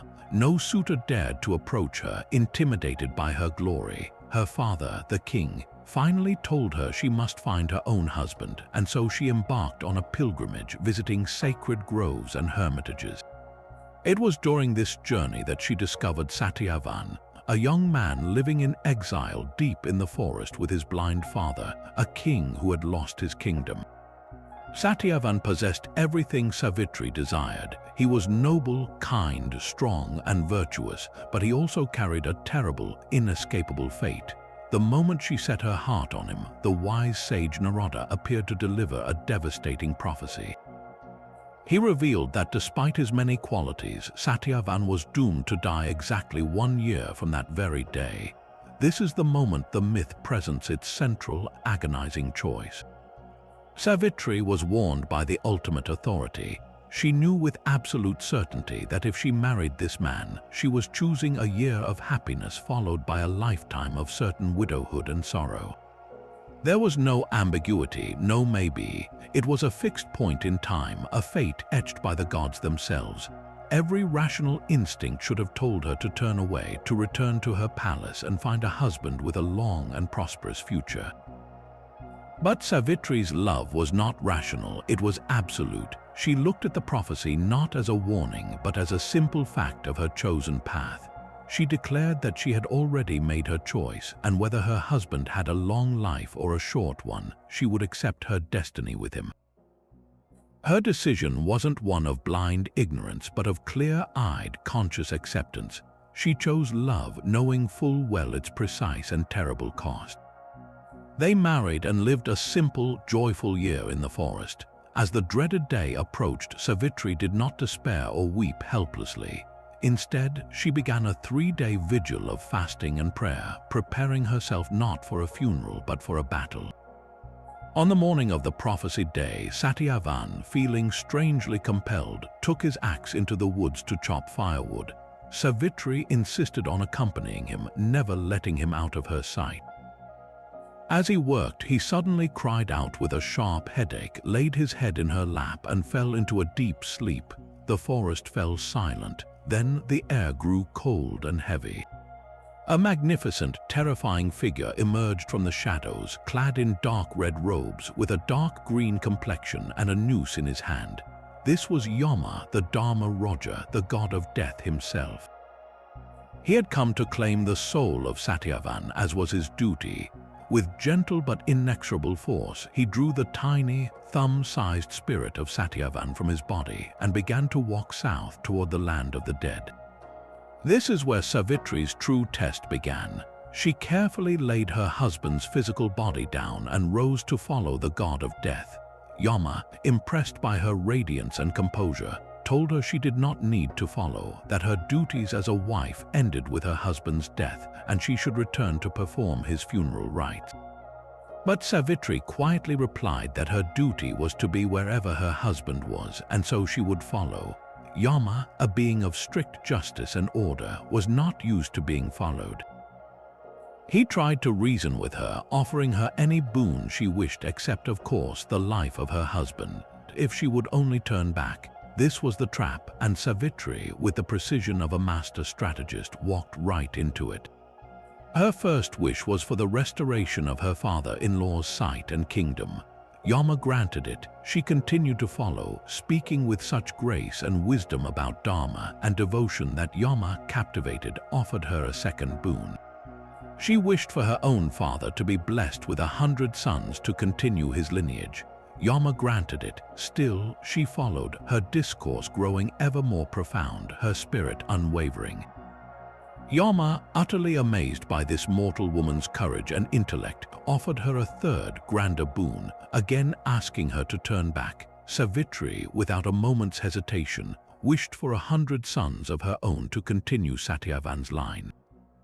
Yama, swept up in the moment, said, "So be it," and then stopped, realizing the implication of his words. He had just granted her a boon that was logically impossible without the one thing he could not grant, her husband's life. She had backed the god of death into a philosophical corner using his own laws of Dharma against him. By wishing for sons, she had invoked the sacred duty of a wife, which required her husband to be alive. Yama was bound by his own word and his own cosmic principles. With a smile of profound respect, Yama acknowledged his defeat. He had been outwitted not by magic or force, but by flawless logic, unwavering devotion, and brilliant discourse. He released the spirit of Satyavan, blessing them both with long life and prosperity. Savitri returned to her husband's body, and as his soul returned, he awoke as if from a deep sleep. They walked back to their hermitage to find her father-in-law's sight restored, and messengers already arriving to return his kingdom. The story of Savitri is the ultimate testament to the idea that fate is not always a decree to be obeyed, but sometimes a challenge to be met. She teaches us that true devotion is not silent suffering. It is an active, intelligent, and fiercely persistent force. She didn't fight Yama with weapons or tears, but with her wit and her unwavering presence, proving that even the coldest, most inflexible laws of the universe can be warmed and bent by the heat of a loving and determined heart. After witnessing the profound devotion of Savitri, who used her wisdom to challenge the god of death itself, we now travel to the vibrant, poetic heart of ancient China for a story that is equally powerful in its tragedy, yet ultimately finds its hope not in defying fate, but in transcending it entirely. This is the beloved and enduring legend of Liang Shanbo and Zhu Yingtai, a tale so cherished it is often called the Chinese equivalent of Romeo and Juliet, but with a crucial difference, where Shakespeare's lovers find only a grim reunion in a tomb. Our story offers a breathtakingly beautiful metamorphosis, a symbol of love's ability to transform and flourish beyond the constraints of the mortal world. Our story begins not with a princess, but with a fiercely intelligent and determined young woman named Zhu Yingtai, living during the Jin dynasty. Frustrated by the strict societal rules that forbade women from receiving a formal education, she conceives a daring plan. With her father's reluctant permission, she disguises herself as a young man and travels to a distant academy to pursue her studies. This simple act of rebellion sets the stage for a profound exploration of identity and freedom.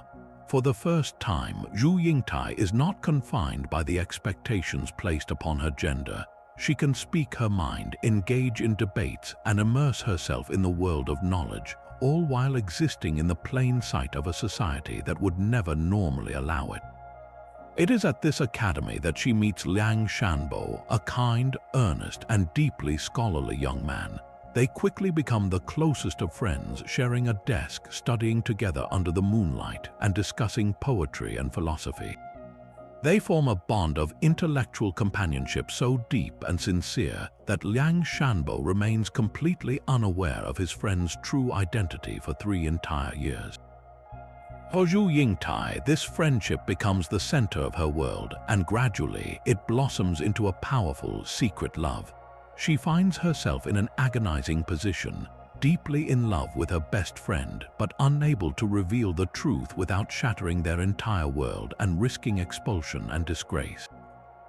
She tries to hint at her feelings in subtle ways, using poetic metaphors and clever wordplay, but the guileless Liang Shanbo, ever the devoted scholar, consistently misinterprets her clues as mere intellectual jest. Eventually, Zhu Yingtai receives a letter from her father summoning her back home. She cannot refuse without raising suspicion. Before she departs, she reveals her true identity to the Academy's wife, entrusting her with a secret message for Liang Shanbo, that she has a younger sister at home who is her identical twin in both appearance and spirit, and that she would be delighted if Liang Shanbo would come to visit and consider this sister as a potential match. It was her last, desperate attempt to bridge the gap between her two lives, to guide the man she loved toward the truth without being the one to directly speak it. Some time after her departure, Liang Shanbo finally visits the Zhu family estate. The moment of revelation is one of the most iconic in the story, when he is introduced not to a sister but to Zhu Yingtai herself, now dressed in the beautiful silks and robes of a young woman. The truth crashes down upon him. The friend he had studied with, laughed with, and shared his deepest thoughts with was a woman, and she had loved him all along. The realization is simultaneous with the surge of his own long-repressed love for her, and they pledge themselves to one another in that very moment. However, their joy is immediately poisoned by a second devastating revelation. Zhu Yingtai's father, unaware of her feelings and bound by traditional custom, had already promised her hand in marriage to a wealthy and powerful man from the neighboring Ma family. The engagement was a sealed contract, an unbreakable social obligation that could not be undone without bringing ruinous shame upon the entire Zhu household. Liang Shanbo, heartbroken and despairing, returns home. The grief of losing his love combined with the anguish of having been so close to happiness proves too much for his gentle spirit to bear. He falls into a deep melancholy, his health deteriorates rapidly, and he soon dies of a broken heart, a victim of a love that arrived too late and a society that offered no escape. Meanwhile, Zhu Yingtai is forced to prepare for her wedding to a man she does not love, her own heart shrouded in sorrow. On the day of her marriage, as her procession is carried to the Ma family home, she insists the bridal palanquin make a detour to pass by Liang Shanbo's gravesite. Dressed in her full crimson wedding regalia, she steps out and approaches the burial mound, weeping and crying out to her lost love. In a moment of spectacular, supernatural empathy, the heavens themselves seem to respond to her profound grief. The sky darkens, wind howls, and the earth before her graveside tears open with a thunderous crack. Seeing this as a sign, Zhu Yingtai does not hesitate. She casts off her elaborate wedding garments, revealing a simple white mourning dress she had worn beneath them all along, and leaps into the fissure in the earth to be with Liang Shanbo. Before the stunned eyes of the wedding party, the earth closes seamlessly behind her. But the story does not end in darkness. Moments later, from the very spot where she disappeared, two beautiful butterflies emerge, fluttering together into the clear sky that has returned overhead. They dance and weave around each other in the air, inseparable, finally free from the rigid social rules, family obligations, and physical limitations that kept them apart in life. The transformation into butterflies is the perfect, poignant symbol for their love. In Chinese culture, butterflies represent the souls of the departed, eternal love, and joyous unions. They are creatures of beauty that undergo a complete metamorphosis, emerging from a confined, earthbound state into a life of weightless flight and freedom. Liang Shanbo and Zhu Yingtai could not be together as a scholar and a disguised student, nor could they be together as a poor scholar and an engaged daughter. But as butterflies, they transcend all of it, gender, class, duty, and even death itself. Their story has resonated for centuries because it is a tragic critique of the societal constraints that deny personal happiness. But it is also a timelessly hopeful allegory for the enduring, transformative power of a love that is based on genuine intellectual companionship and deep friendship, a bond so strong that not even the grave can keep it contained. But even as the story of Liang Shanbo and Zhu Yingtai shows us love transcending death through metamorphosis, our next myth takes us into a far more challenging and morally complex realm, where the lines between victim and sinner, punishment and redemption are profoundly blurred. We journey now to the ancient forests of India, to a story from the epic Ramayana that has been debated and reinterpreted for millennia, the poignant and unsettling tale of Ahalya. The story begins with creation itself. Ahalya, whose name means one of unplowed land or the flawless one, was not born in the ordinary way. She was crafted by the divine architect of the gods, Brahma himself, using the most exquisite elements of creation. She was designed to be the perfect woman, a being of unparalleled beauty and grace. As such, her destiny was a subject of great discussion among the gods. She was ultimately given in marriage to the much older, severe, and highly respected sage Gautama Maharishi, a man of immense spiritual power and ascetic discipline. On the surface, it seemed a wise match, the ultimate creation entrusted to the ultimate in piety and self-control. They lived together in his secluded hermitage, a place of strict rituals and serene meditation, a world away from the intrigues of the heavens. But this divine pairing did not go unnoticed, and it sparked a dangerous obsession in the most unlikely of hearts, Indra, the king of the gods. Indra, a powerful but often flawed and impulsive deity, became utterly captivated by Ahalya's beauty. He was consumed by a desire to possess her, a longing that overrode his royal duties and his respect for the sanctity of a sage wife. He knew, however, that he could never approach her directly. Gautama's spiritual power was immense, and his wrath would be a terrible thing. So Indra, the leader of the Devas, resorted to the lowest form of deception. He decided to wait for Gautama's predictable daily routine to present an opportunity. Every morning, the sage would leave his ashram at the crack of dawn to perform his ablutions in the nearby river. This left a brief, precise window of time. One morning, as the sage departed, Indra enacted his plan. Using his divine power of illusion, he took on the exact form of Gautama, his appearance, his voice, his mannerisms, everything. In this perfect disguise, he approached Ahalya. She was in her morning routines, and seeing her husband return unexpectedly, she was naturally confused. Indra, as the false Gautama, explained his return with a clever lie, perhaps claiming he had forgotten something or had a sudden premonition. The ancient texts are divided on what happens in this crucial moment, and this division is the very heart of the myth's enduring complexity. In some interpretations, Ahalya is a completely innocent victim. She perceives the disguise but is powerless against the magic of a god. She is violated without any consent, a pawn in a celestial game of desire and deceit.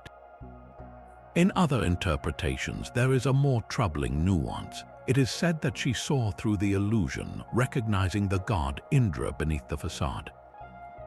In this version, a part of her, perhaps flattered by the attention of the king of the gods or curious about a world beyond her austere life, consciously acquiesced to his advances. Regardless of her inner state, the act was completed, and at that precise moment, the real Gautama returned. His spiritual perception was so acute that he felt the violation of his home's sanctity instantly. He entered his hermitage to find his wife with a man who wore his face, and with his divine sight, he saw through the illusion to the terrified Indra beneath. The sage's wrath was not the hot rage of a mortal man, but the cold, terrifying pronouncement of a master of cosmic law. He first turned his fury on Indra. For his gross abuse of power and violation of Dharma, Gautama cursed the king of the gods. In an act of symbolic punishment, he cursed Indra to be covered in 1,000 female genitalia, marking him with a permanent, visible sign of his lustful nature. Later, these were transformed into 1,000 eyes, earning him the title, the Thousand-Eyed One, a constant, visible reminder of his shame. Then he turned to Ahalia. His words to her were even more severe. "You desired another in my home, and so you shall have no form at all. You will become invisible to the world, condemned to stand here as a mere stone, without air, without food, without senses, for thousands of years. You will remain in this state of living death until you are redeemed by the touch of the foot of Lord Rama, the future avatar of virtue himself." And with those words, Ahalia's beautiful form turned to cold, unfeeling stone. She became a statue in her own home, conscious but unable to move, speak, or interact, forced to endure millennia of absolute isolation as penance for a crime where her culpability was at best uncertain. This is the part of the myth that has sparked centuries of debate. Was the punishment just? Why was the victim of a divine deception cursed so much more severely than the perpetrator? The story forces us to confront ancient and difficult ideas about purity, responsibility, and the expectations placed upon women. Ahalia, whether willing or not, became the instrument through which the sanctity of the sage home was breached. In the dharmic framework, her very presence became a source of pollution, regardless of her intent. Her transformation into stone is deeply symbolic. It represents a state of complete spiritual inertia, a total withdrawal from the world of action and desire. It is not merely a punishment, but a forced and brutal purification, a return to a primal, neutral state from which a new, redeemed existence can be built. And redemption is the final, crucial act of the story. Thousands of years later, the Prince Rama, an avatar of the god Vishnu, is traveling through the forest with his brother Lakshmana and the sage Vishwamitra. They come upon the abandoned hermitage, and there lies a strangely shaped stone. Vishwamitra, knowing its history, instructs the young Rama to touch it with his foot.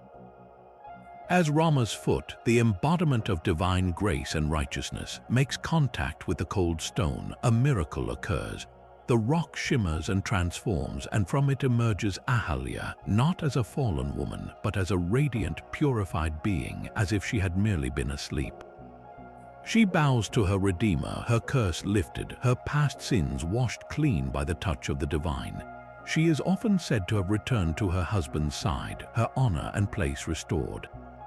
The myth of Ahalia is not a simple parable of crime and punishment. It is a profound exploration of agency, forgiveness, and the possibility of spiritual renewal. It asks us to sit with the discomfort of an unjust-seeming punishment, and then offers the balm of ultimate grace. Ahalia's stone-like existence becomes a long, dark night of the soul, a necessary purgatory that ends not because she begs for forgiveness, but because the universe itself, in the form of Rama, moves inevitably toward compassion and restoration. Her story tells us that even when trapped by the mistakes of the past, whether by our own hand or the hands of others, and frozen in a state of inaction, the touch of grace can always find us, cracking the stone of our isolation and calling us back into the light. From the stone-cold stillness of a cursed Indian hermitage, we now travel to the wind-whipped, salt-sprayed coasts of Scotland, Ireland, and the Faroe Islands, where the sea itself holds a different kind of captive soul.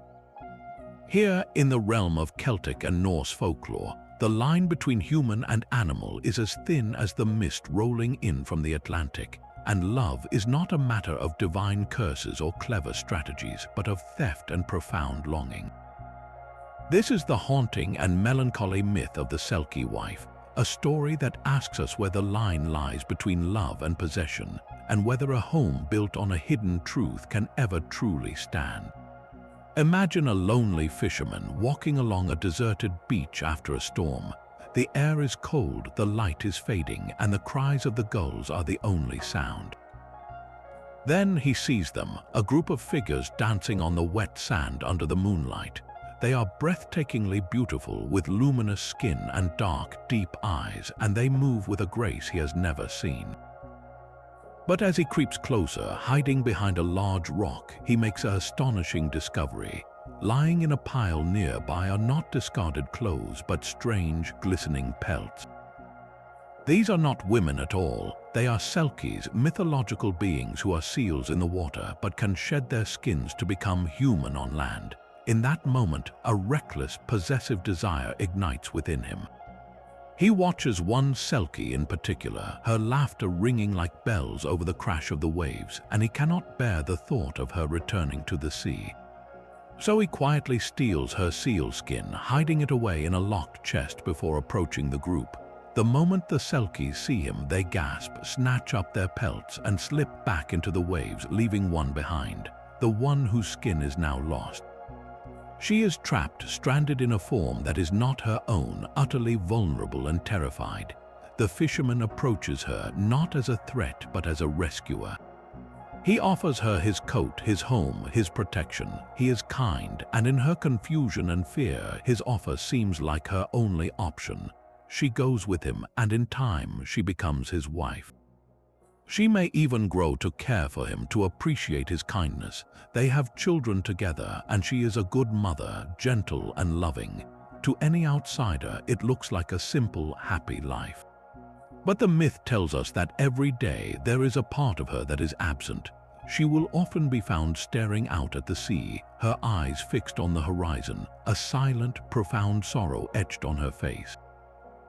She might sing haunting, wordless lullabies to her children that sound like the cry of seals on the wind.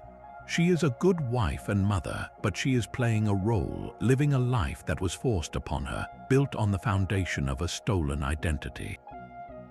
Her husband, in his way, loves her, but it is a love that began with an act of theft. He loves the human woman he has created, but he has never truly known the seal woman she is at her core. His love is conditional on her continued captivity. For years, this can continue. The secret of the skin remains hidden, but the truth, like the sea, has a way of eroding even the strongest foundations. The turning point often comes in one of two ways. Sometimes the Selkie wife, driven by a homesick ache she cannot suppress, searches for her skin with a desperate patience until she finally discovers her husband's hiding place. Other times, it is one of her own children, perhaps a daughter who has inherited her mother's otherworldly connection to the ocean, who inadvertently reveals the secret. A child, curious about a locked chest or a hidden space in the attic, finds a strange, fishy-smelling, glistening pelt and brings it to their mother, not understanding the power of the object they hold. The moment the Selkie's hands touch her own skin, the call of the sea becomes an irresistible siren song. The connection to her true self, to her family in the waves, floods back into her. She is faced with an impossible choice: the life she has built on land, with a husband and children she may genuinely care for, or her own true nature and the boundless freedom of the ocean. The myth is almost unanimous in her choice. The call of her authentic self is stronger. She may kiss her sleeping children goodbye with tears in her eyes, but she will take the skin, go down to the water's edge, and slip back into the waves, transforming once more into a seal. She disappears into the foam, leaving her human family behind forever.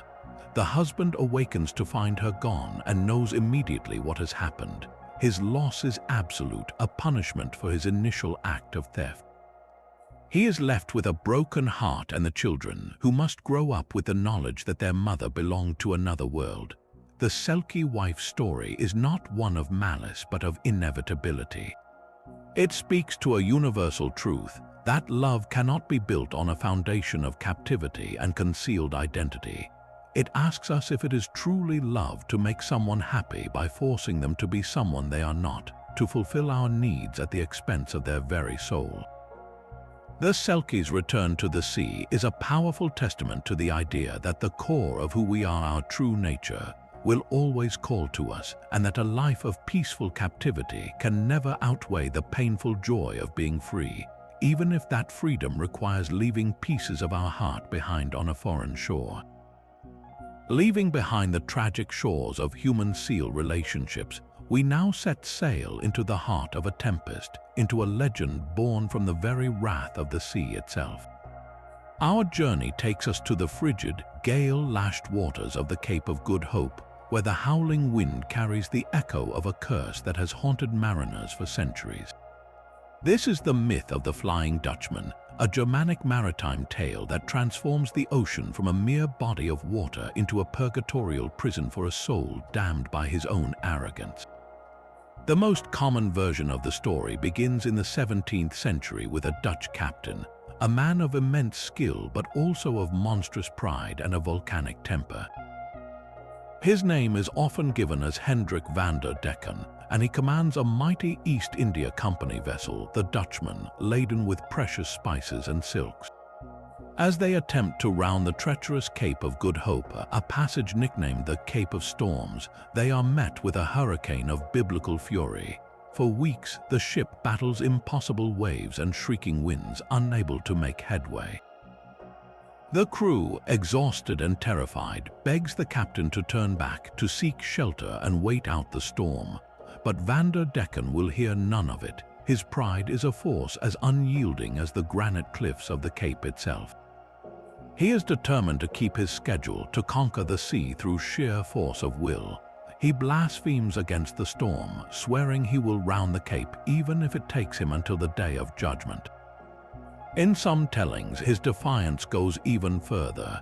He actually challenges God himself, vowing to succeed in his quest even if he must sail forever. This is the pivotal moment, the act of hubris that seals his fate. The skies part, and a solemn, radiant figure is said to descend onto the deck. Some versions say it is the Archangel Gabriel sent to pass judgment. The captain, in his madness, does not kneel in reverence. Instead, he responds to this divine warning with the ultimate act of defiance.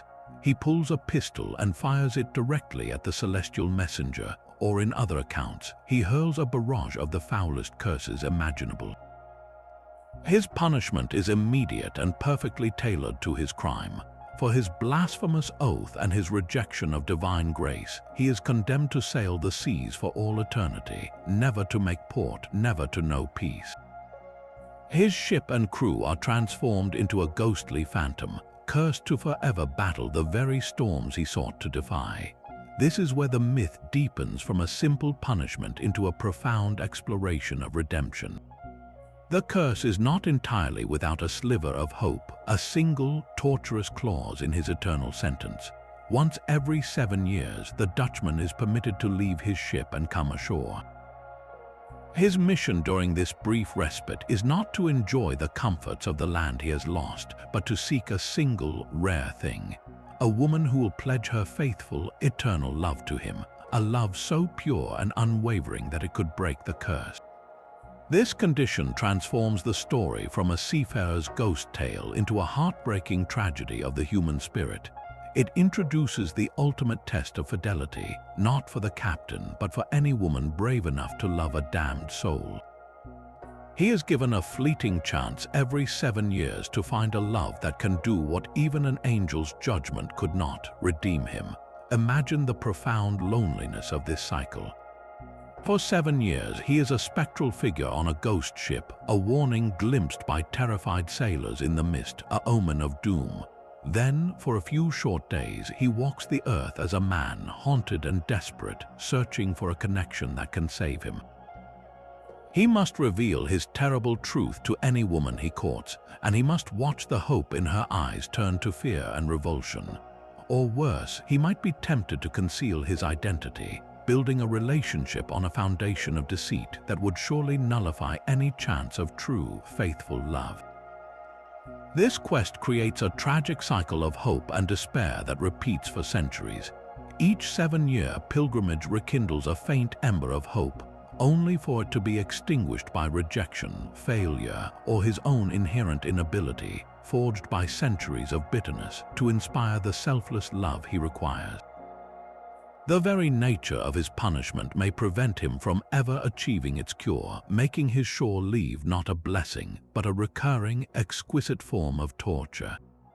The Flying Dutchman is thus the ultimate symbol of futile striving, a man forever caught between the storm of his own making and the distant, unreachable shore of forgiveness. Moving from the storm-tossed phantom ship of the Flying Dutchman, we now come ashore to a very different kind of myth, one not born from ancient oral tradition, but from the kilns and marketing strategies of 18th century England. This is the story of the willow pattern, a tale ingeniously invented to explain the intricate and exotic blue and white porcelain that became a craze in European dining rooms. It's a fascinating example of a manufactured myth, a story created to give meaning to an object, yet one that came to embody timeless themes of love, class, and tragedy with such power that it feels as ancient as any folklore. The porcelain itself originated as a Chinese export style, but English potteries like Spode and Wedgwood, eager to capitalize on the trend without the expensive import costs, began producing their own versions. To make their mass-produced plates more alluring and to explain the specific scenes depicted on them, the fence, the island, the bridge, the two birds, they crafted a concise, poignant narrative to go with the pattern. They presented it as an ancient Chinese fable, and the public, enchanted, wholeheartedly embraced it. The myth they devised tells of a powerful mandarin who lived in a magnificent pagoda, the grandest of the three you see on the plate. He had a beautiful daughter, Kung Si, whom he had promised in marriage to a wealthy and unpleasant old duke, a man shown on the plate as a portly figure approaching the bridal pavilion with a whip, symbolizing his coercive nature. Kung Si, however, was in love with her father's humble but kind-hearted secretary, Chang. Their love was a direct defiance of the rigid social hierarchy, a theme that resonated deeply in class-conscious England. When the Mandarin discovered their secret affection, he was enraged. He dismissed Chang and imprisoned his daughter within the gardens of the estate, building a tall, woven fence to keep her isolated. That very fence is clearly depicted on the plate, encircling the lower part of the pagoda. He then hastened the wedding plans, but love, as it so often does, found a way. On the eve of the wedding, Chang, disguised as a servant, slipped into the garden. They knew they had only one chance. They gathered her jewels, fled the pagoda, and escaped across the bridge you see with three figures, that's them, being pursued by the Mandarin and the Duke, who finally discovered their flight. The lovers stole the Duke's wedding gift to Kung Si, a jeweled box, to fund their new life, and they fled across the water to a small island where Chang had built them a secluded hiding place. They lived there in happiness for a time, but their peace was not to last. The vengeful Duke, with the Mandarin's blessing, eventually tracked them down. He arrived with soldiers, set fire to their little island home, and trapped them. Facing certain capture and a horrific fate, Chang and Kung Si chose to perish together in the flames rather than be separated. But the gods, moved by their profound devotion and the injustice of their end, intervened. In that moment of sacrificial love, they did not let them die. Instead, they transformed their souls. From the ashes of their home and their bodies, two doves rose into the sky, eternally united and forever free from the earthly laws that had sought to control them. And if you look at the very top of the willow pattern plate, you will always see those two doves flying together. The sheer brilliance of this invented tale lies in how perfectly it maps onto the physical object. Every major element of the design has a story beat assigned to it: the pagoda, the fence, the bridge, the island, the doves. It gave families a way to read their dinner plates, turning a meal into a storytelling session. But its enduring appeal goes far beyond clever marketing. It captured the Romantic era's fascination with doomed love and social rebellion. It's a story about the individual heart versus the demands of society and family duty, about wealth and poverty, and about the idea that true love is not of this world and can only find its ultimate expression in a spiritual, transcendent form. The bittersweet ending, not a victory but a metamorphosis, offers a profound sense of poetic justice. They didn't win in life, but they achieved an eternal union in death, a theme that echoes myths like Baucis and Philemon or Liang Shanbo and Zhu Yingtai. The willow pattern story is a testament to the human need for narrative, proving that we will project epic tales of heartbreak and destiny onto even the most mundane objects, forever searching for meaning in the world around us. From the churning seas and invented romances of pottery, we now ride into the shadowy, mist-shrouded forests of medieval Britain, where a challenge is issued not just to a knight's strength, but to the very core of his moral identity. This is the story of Sir Gawain and the Green Knight, a complex Arthurian tale where the stakes of a game reveal profound truths about human frailty, honor, and the terrifying weight of a promise. Our story begins in the midst of a lavish Christmas feast at King Arthur's court in Camelot. The hall is filled with warmth, laughter, and the spirit of the season, a symbol of Arthur's civilized and chivalric world. But this comfort is shattered by the sudden, shocking arrival of a visitor unlike any they have ever seen.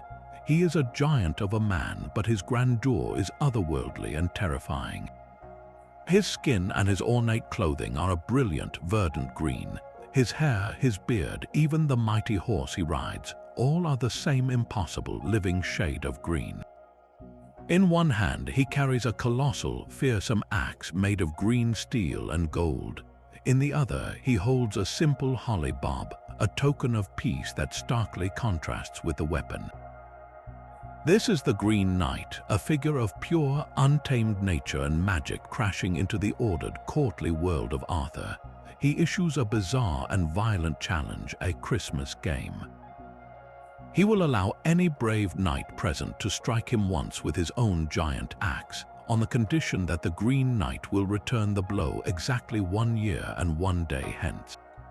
The court sits in stunned silence until the young Sir Gawain, the model of chivalry and a paragon of Arthur's court, steps forward. He cannot let his king accept this mad challenge. In a single, clean blow, Gawain swings the axe and decapitates the Green Knight. But instead of falling dead, the Green Knight's body strides forward, picks up his own head by the hair, and the head speaks. It reminds Gawain of their bargain. In a year's time, he must journey to the distant Green Chapel to receive his return blow. With that, the knight rides out, his laughter echoing behind him, leaving a horrified and silent court in his wake. The bulk of the poem then follows Gawain's lonely quest to keep his word, a journey that takes him through a harsh and wintry wilderness far from the comforts of Camelot. Just when he is near despair, he discovers a magnificent castle where he is welcomed with open arms by a jovial, red-faced lord and his stunningly beautiful younger wife, Lady Bertilac. The lord proposes another game to entertain his guest during the 3 days of Christmas festivities. Each day, he will go out hunting, and he will give Gawain whatever he wins in the forest. In return, Gawain must give the lord whatever he has won while staying in the castle. Gawain, seeing this as a harmless bit of fun, readily agrees. But this is no simple game. It is the heart of the test, meticulously orchestrated by the lord, who is, in fact, the Green Knight himself in disguise. Each of the next 3 days follows the same pattern, creating a tense and brilliant parallel. The lord goes out to hunt first for deer, then boar, then fox, activities that represent the masculine, brutal, and disciplined world of the hunt. Meanwhile, back in the castle, Gawain is subjected to a very different kind of hunt. Lady Bertilac, on her husband's secret command, visits Gawain's bedchamber each morning to seduce him. She is charming, witty, and relentless, employing every weapon of courtly love and flirtation to test his famous chastity and his loyalty to his host. She presses him to prove his reputation as a perfect knight, suggesting that a true paragon of courtly love would never refuse a lady. This is the ultimate trap, pitting one part of the chivalric code, the duty to be courteous and pleasing to a lady, directly against another, the duty to be faithful and honorable to one's host. Gawain navigates these encounters with incredible skill, politely deflecting her advances without being rude or breaking his oath of hospitality. Each day, she bestows upon him kisses, one the first day, two the second. And each evening, when the Lord returns and hands over the spoils of his hunt, Gawain faithfully reciprocates by giving the Lord the kisses he received, thus technically upholding his end of the bargain.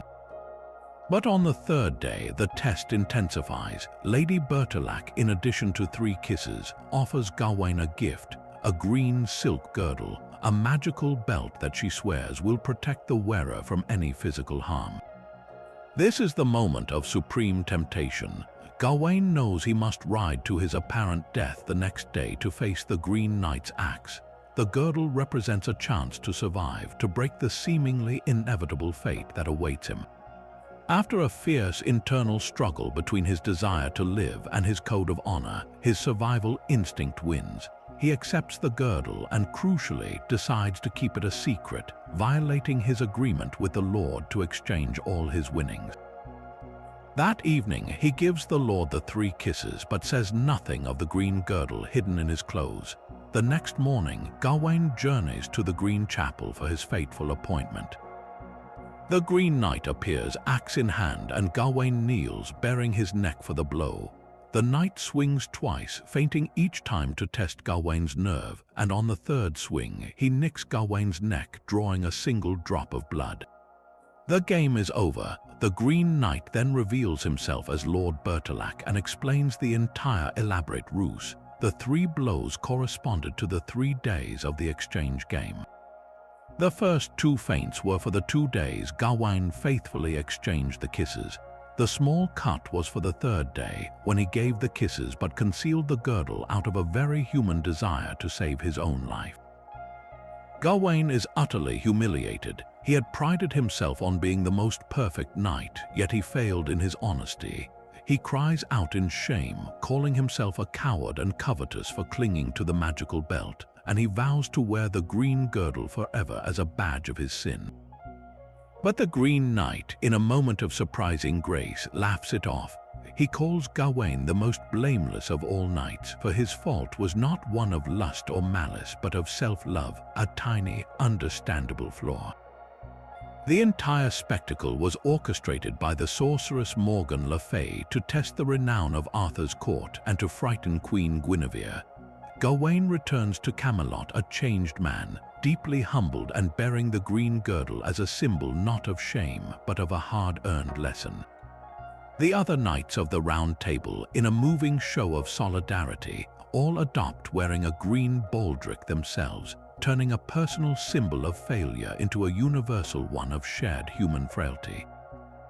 The myth brilliantly deconstructs the ideal of chivalry, arguing that true virtue lies not in flawless perfection, but in acknowledging our faults and striving to be better. Gawain's journey shows us that the most terrifying challenges are not fought with axes in wild chapels, but in quiet bedchambers where the battle is between our ideals and our very human fear. Venturing now from the grand halls of Camelot to the powerful, untamed wilderness of the American continent, we encounter a legend born not from kings and knights, but from the deep spiritual connection between a people and the land they call home. This is the Iroquois tale of the Maid of the Mist, a story that flows with the thunderous power of Niagara Falls itself, weaving together themes of terrifying sacrifice, divine love, and the idea that the most profound losses can be physically carved into the world as everlasting, breathtaking wonders. Our story begins with the people of the Seneca tribe, one of the 6 nations of the Iroquois Confederacy, who lived in a village near the great river we now call the Niagara. They were a strong and prosperous people, but they lived under a shadow of dread. A massive, malevolent serpent had taken up residence in the river, a monstrous creature that demanded a terrible tribute. Each year, the tribe was forced to sacrifice one of their own, sending a maiden out in a canoe to appease the beast's hunger, lest it unleash its fury upon the entire village. This annual ritual cast a pall of grief and fear over the community, a constant reminder of the fragile peace bought with the lives of their daughters. One year, the terrible lot fell to Lelawala, a young woman renowned not only for her beauty but for her incredible kindness and selfless spirit. She was the daughter of the chief, beloved by all, and her heart broke not for herself, but for her people and the endless cycle of sorrow they were forced to endure. As was the custom, she was placed in a ceremonial canoe, dressed in a white doeskin gown, and sent toward the center of the river where the serpent waited. But Lelawala's journey was different. She did not go weeping or in fear. She went with a resolve that was as deep as the waters themselves. She had made a secret decision. She would not simply be a victim. She would confront the monster. She would offer herself not as a passive sacrifice, but as a willing one, praying with all her spirit that her act might somehow break this curse forever. As the current seized her canoe, pulling her toward the thunderous roar of the precipice, something miraculous happened. The mighty thunder god, Hino, who was said to live in a cave behind the great curtain of water, heard her prayers and saw her courage. Hino was a powerful spirit, a guardian of the skies and a bringer of life-giving rain, and he was moved by the purity of her sacrifice. Just as the monstrous serpent rose from the depths, its jaws gaping wide to consume her, Hino intervened with the full force of the heavens.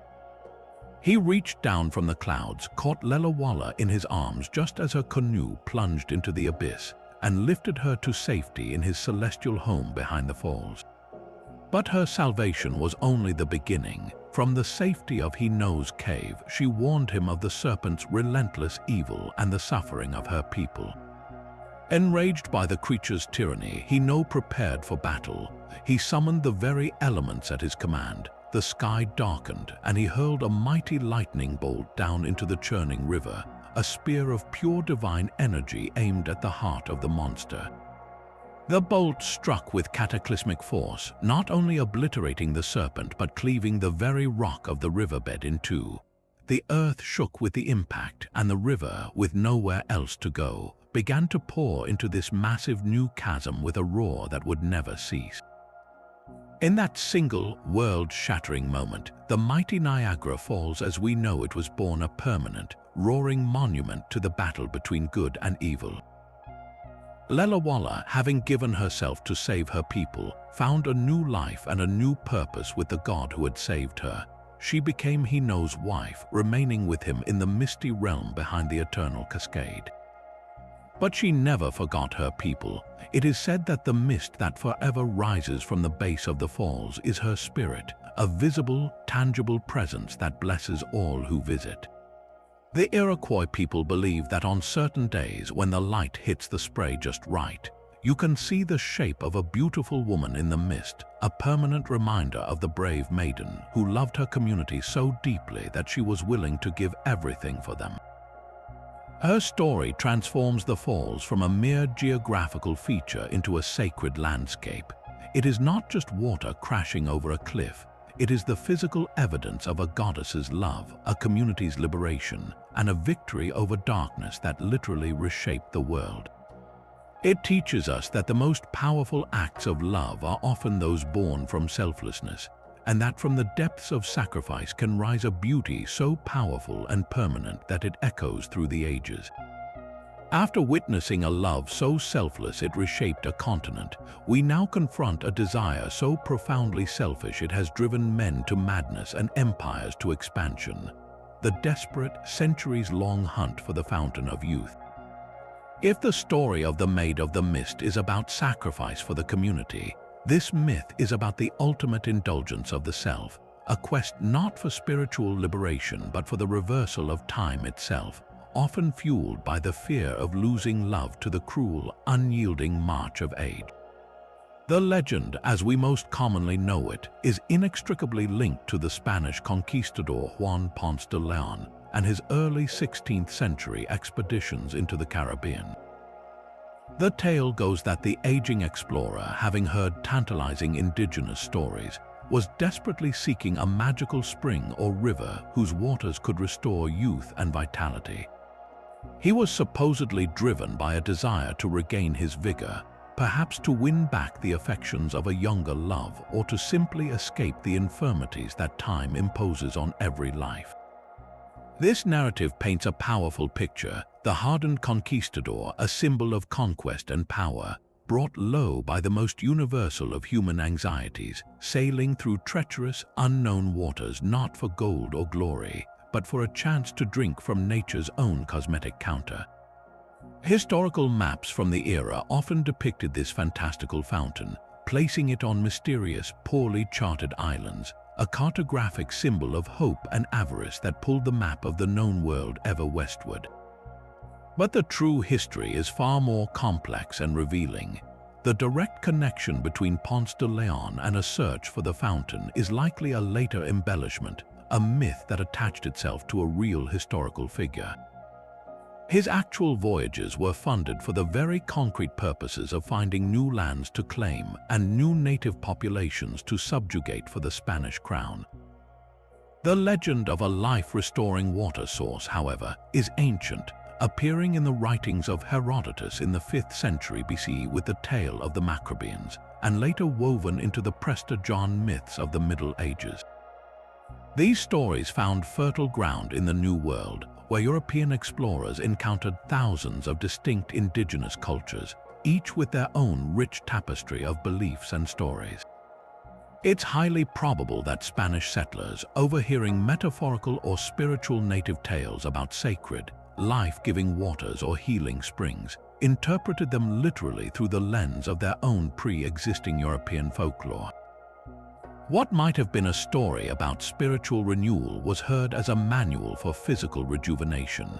This literal interpretation reveals a profound cultural arrogance and a tragic failure to understand the people they were encountering. The European mindset, driven by a combination of Renaissance curiosity and sheer greed, was primed to believe that this vast, unexplored continent held not just material wealth, but the secrets to conquering humanity's oldest enemies, disease and death. The quest for the fountain, therefore, becomes a powerful metaphor for the entire colonial project, a violent, entitled search for something that was often misunderstood, whose pursuit caused immense suffering and whose ultimate prize was always just over the next horizon. And this gets to the deep, aching core of why this myth endures. It isn't really about geography, it's about psychology. It speaks directly to our deepest, most vulnerable fear, the fear of decay and the loss that comes with it. We fear losing our strength, our beauty, our mental acuity, and ultimately, we fear being forgotten or unloved because of these losses. The fountain represents the ultimate fantasy of control over our own destiny. It's the desire to have enough time to correct our mistakes, to rekindle a faded romance, to experience life with the wisdom of age but the body of youth. In this way, the myth is intensely romantic, though tragically so. It's not about loving someone for who they are at every stage of life, but about the desperate, futile attempt to freeze a single, perfect moment, to prevent the beautiful tragedy of change that is the very essence of being alive. The real tragedy of Ponce de Leon's story offers a grimly poetic conclusion to this folly.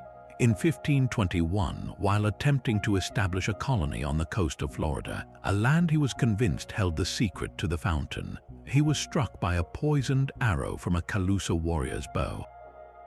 The man who sought eternal youth died a slow, agonizing death from his wound, his quest ending not in rejuvenation but in the very mortality he sought to escape. His failure stands as a permanent testament to the ultimate folly of the pursuit. The fountain of youth is a siren's call that leads not to rejuvenation, but to ruin, reminding us that the real magic isn't found in a hidden spring, but in embracing the fleeting, precious arc of a life fully lived with all its loves and losses intact. From the thunderous roar of a waterfall born of sacrifice to the feverish search for eternal youth, we now journey to the sun-baked, arid heart of medieval Spain, where a story unfolds not with the crash of water or the clang of armor, but in the silent, suffocating weight of a broken promise and a love strangled by the slow tick of a clock. This is the profoundly human and devastatingly real legend of the lovers of Teruel, a tale where the enemy isn't a monster or a god, but the cruel, indifferent passage of time itself. Our story begins in the 13th century in the town of Teruel, under the shadow of the ongoing Reconquista. Here, two children, Diego Marcilla and Isabel de Segura, grow up as inseparable companions. Their bond, forged in the innocent days of youth, deepens as they mature into a love that is as natural and certain to them as the rising sun. But they are born into a world governed by strict, unyielding social hierarchies. Diego is from a family of modest hidalgo nobility, meaning they have a noble title but little wealth. Isabel, however, is the daughter of an immensely wealthy and powerful merchant, a man for whom social standing is measured in gold coins, not old family names. Their love is an affront to this order, a reckless dream that her father is determined to crush. When Diego finally asks for Isabel's hand in marriage, her father delivers a brutal ultimatum. He flatly refuses the match, declaring that a pauper knight is no suitor for his daughter. But seeing the desperation in their eyes, he doesn't simply forbid it. He makes an offer that is both a concession and a trap. He gives Diego 5 years to go out into the world, to make a fortune vast enough to be worthy of Isabel's station. If he returns within those 5 years, successful and wealthy, he can claim his bride. If he does not, Isabel will be married to another. It's a test designed for failure, a father's cunning bet against the fickleness of fortune and the stamina of young love. Diego, fueled by hope and desperation, agrees. He kisses Isabel goodbye, and they pledge their unwavering faith to one another. He then vanishes into the world, seeking his fortune in the brutal, distant wars of the era. The years begin to pass. 1, 2, 3. Isabel waits, her hope a flickering candle against the growing winds of pressure from her family. 4 years pass, then 4.5. The father's patience evaporates, and he begins to arrange a politically advantageous marriage to a man named Pedro de Azagra, a wealthy noble from nearby Albarracin. Isabel resists, clinging to the final, fragile months of the deadline. But as the 5th year draws to a close with no word from Diego, her resolve is interpreted as stubbornness. Her father insists, and under immense pressure, believing herself abandoned or that Diego has perished, Isabel, in utter despair, finally consents. She is married to de Azagra. And here arrives the devastating twist of fate, the moment that makes this story an eternal ache. Just days after the wedding, a figure, weathered and worn but triumphant, rides into Teruel. It is Diego. He has succeeded. Through years of battle and hardship, he has amassed the required fortune. He arrives not a day beyond the 5-year mark, believing he has kept his word and won his prize. The news that awaits him is a dagger to the heart. Isabel is married. The promise has been technically kept, but its spirit has been obliterated by a matter of mere days. That night, driven by a grief so absolute it overrides all reason and decorum, Diego sneaks into the house where Isabel and her new husband sleep. He creeps to her bedside, waking her not with a touch, but with a desperate, heartbroken plea. "Kiss me, for I am dying of love for you," he whispers, but Isabel, bound now by her new marital vows and a crushing sense of honor, refuses. To kiss him would be a betrayal of her duty, even if her heart is still his. In an act of tragic fidelity to her new situation, she denies him this one final comfort. The rejection is the final blow. Diego's heart, already strained to its limit by years of struggle and the shock of loss, simply gives out. He collapses and dies instantly, right there at the foot of her bed. The following morning, the town is thrown into chaos by the discovery of his body. The story of his return and his tragic end spreads like wildfire. For Isabel, the horror of the situation is unimaginable. Her love has died for want of her love, betrayed by a cruel slippage of time. As the town gathers for Diego's funeral in the church of San Pedro, a grief-stricken Isabel, dressed in her wedding finery, pushes through the mourners. She approaches his coffin, and in a final, defiant act of love, she bends down and gives Diego the kiss she had denied him the night before. Having finally fulfilled their promise, her own heart breaks, and she dies then and there, falling upon his corpse. The story doesn't end with their burial. In a move that elevates this legend from folktale to a central part of the city's identity, the people of Terul, moved by the profound tragedy, buried the lovers together, side by side, in a single tomb within the church. And this is where the legend becomes startlingly tangible. In the 16th century, during renovations, two remarkably well-preserved, mummified bodies were indeed discovered in the exact location tradition had always claimed the lovers were interred. They were exhumed and placed in magnificent, elaborate alabaster tombs carved with their effigies, and today they rest in a specially built mausoleum in Terul. Visitors can see them, these physical remains that gave weight to the centuries-old story, making the lovers of Terul not just a myth, but a mystery rooted in the very soil of the city. Their tale is the ultimate expression of love thwarted by time and circumstance, a reminder that sometimes being almost on time is the same as being too late, and that the heart's clock ticks to a rhythm that the world simply refuses to follow. Leaving the sun-drenched tragedy of Spain behind, we now venture into the cold, misty realms of ancient Germania, where love is not a private affair but a cosmic catalyst, a spark that ignites a chain of events leading to the utter annihilation of kingdoms. This is the sprawling, epic saga of the Nibelungenlied, a story where a hero's love for a queen becomes the first domino in a line that ends with a river of blood and a throne room drenched in fire.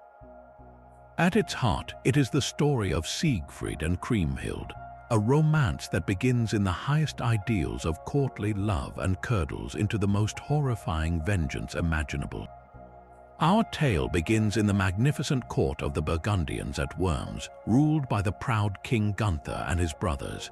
Here we meet Kriemhild, Gunther's sister, a princess of such renowned beauty and virtue that she is the jewel of the kingdom.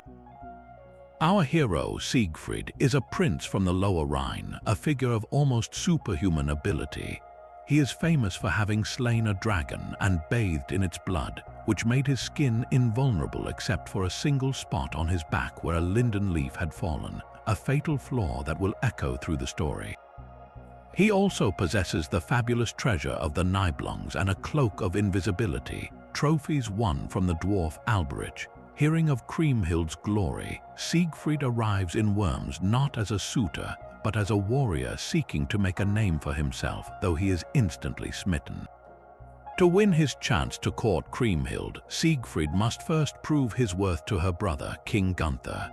Gunther desires to marry Brunhild, the Queen of Iceland, a formidable shield maiden whose hand can only be won by any man who can defeat her in 3 superhuman contests of strength. Knowing he is no match for her, Gunther enlists Siegfried's help, promising him Kriemhild's hand in return.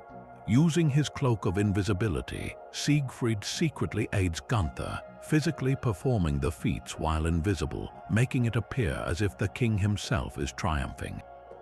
It's a brilliant deception, but it's built on a foundation of lies that will eventually rot from within. Brunhild, believing she has been fairly beaten by a weaker man, agrees to marry Gunther, and Siegfried wins his prize, Kriemhild. For a time there is peace. Siegfried and Kriemhild are deeply in love, and their union is a happy one. But the tension between the two queens, Kriemhild and Brunhild, inevitably boils over. Brunhild, proud and confused as to why a mere vassal's wife, for she still believes Siegfried serves Gunther, is treated as an equal, engineers a confrontation. The two women argue while entering the cathedral for mass, and in a fit of pride and anger, Kriemhild shatters the fragile peace.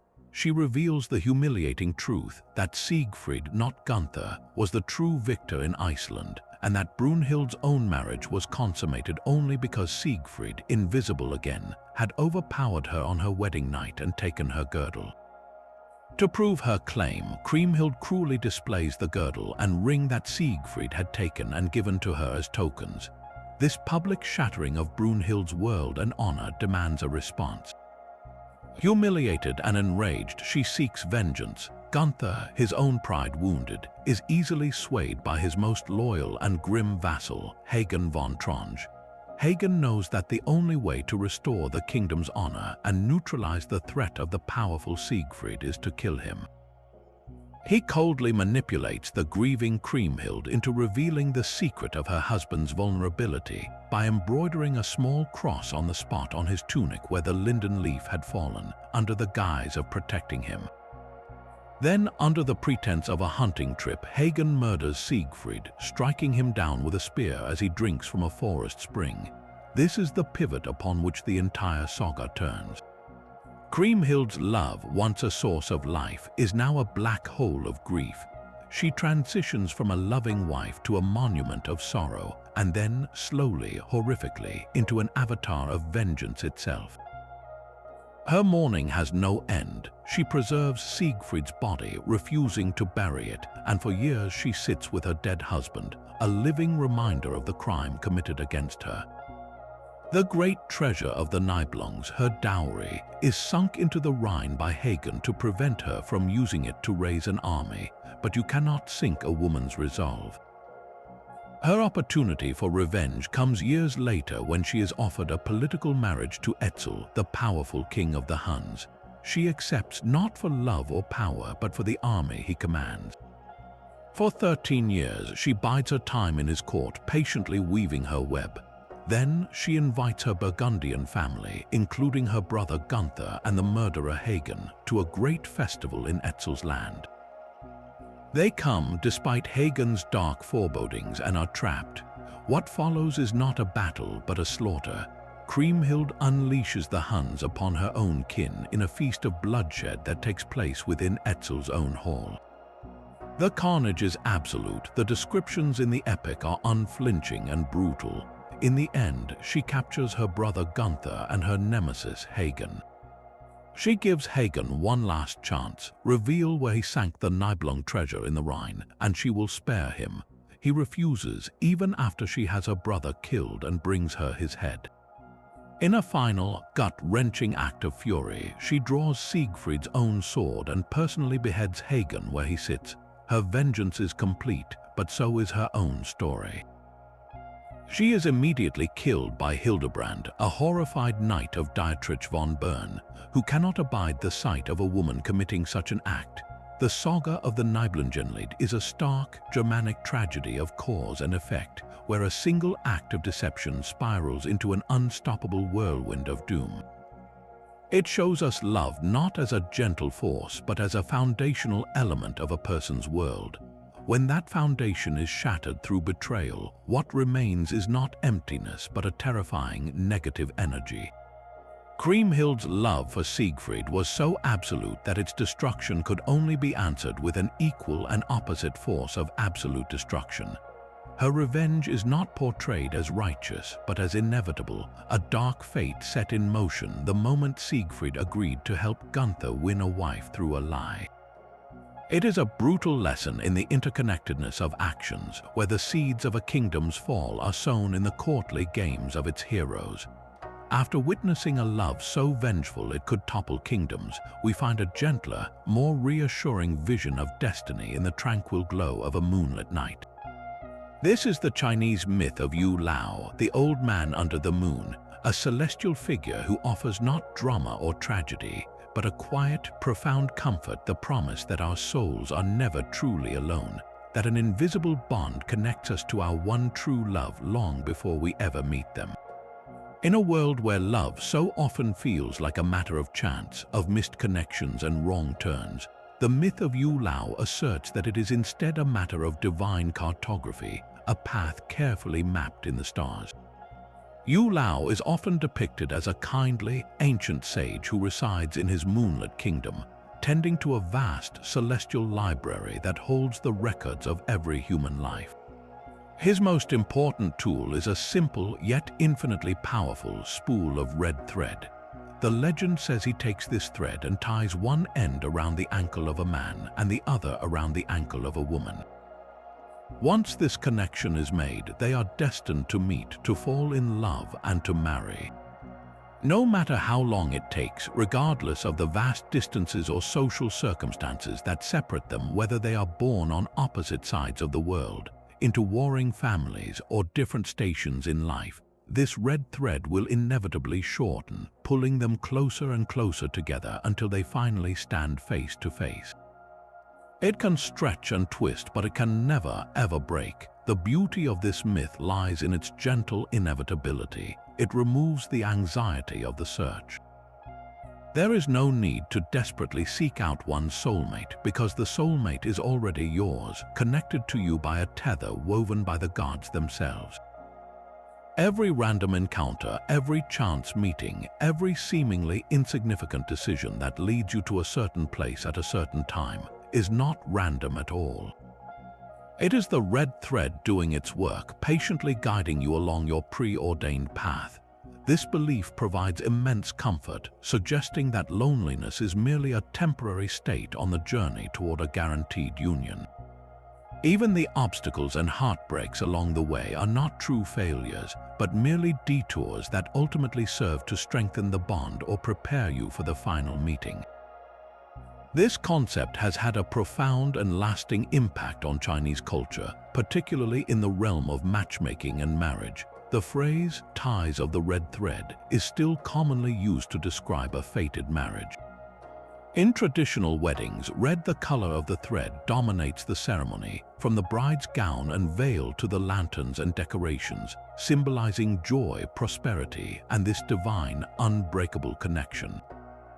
Parents might pray to Yu Lao for their children to find good matches, trusting that the old man under the moon is diligently working to connect them with their ideal partner.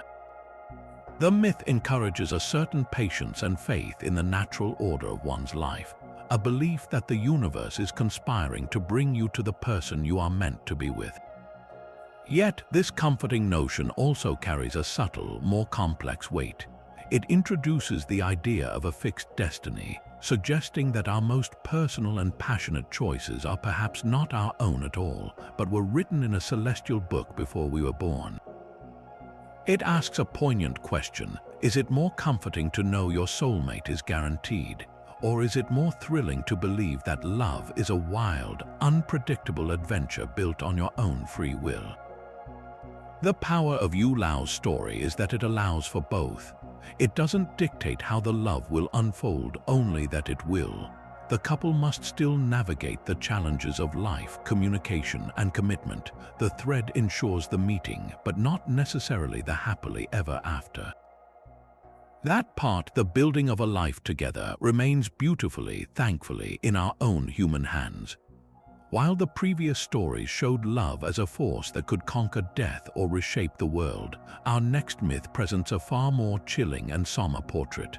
A figure for whom love is not a salvation, but a recurring, agonizing loss, an eternal reminder of a single, fateful mistake. We now turn to a haunting figure from Christian folklore, a legend that spread like a shadow across medieval Europe, the tragic and terrifying story of the Wandering Jew.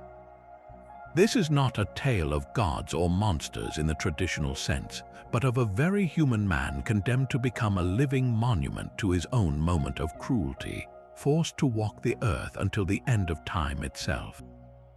The story, in its most common form, takes us to the most pivotal moment in the Christian narrative, the Passion of Christ, as Jesus, weakened by torture and carrying the heavy weight of the cross, stumbles on the road to Golgotha. He pauses for a moment to rest against the doorway of a shoemaker's shop.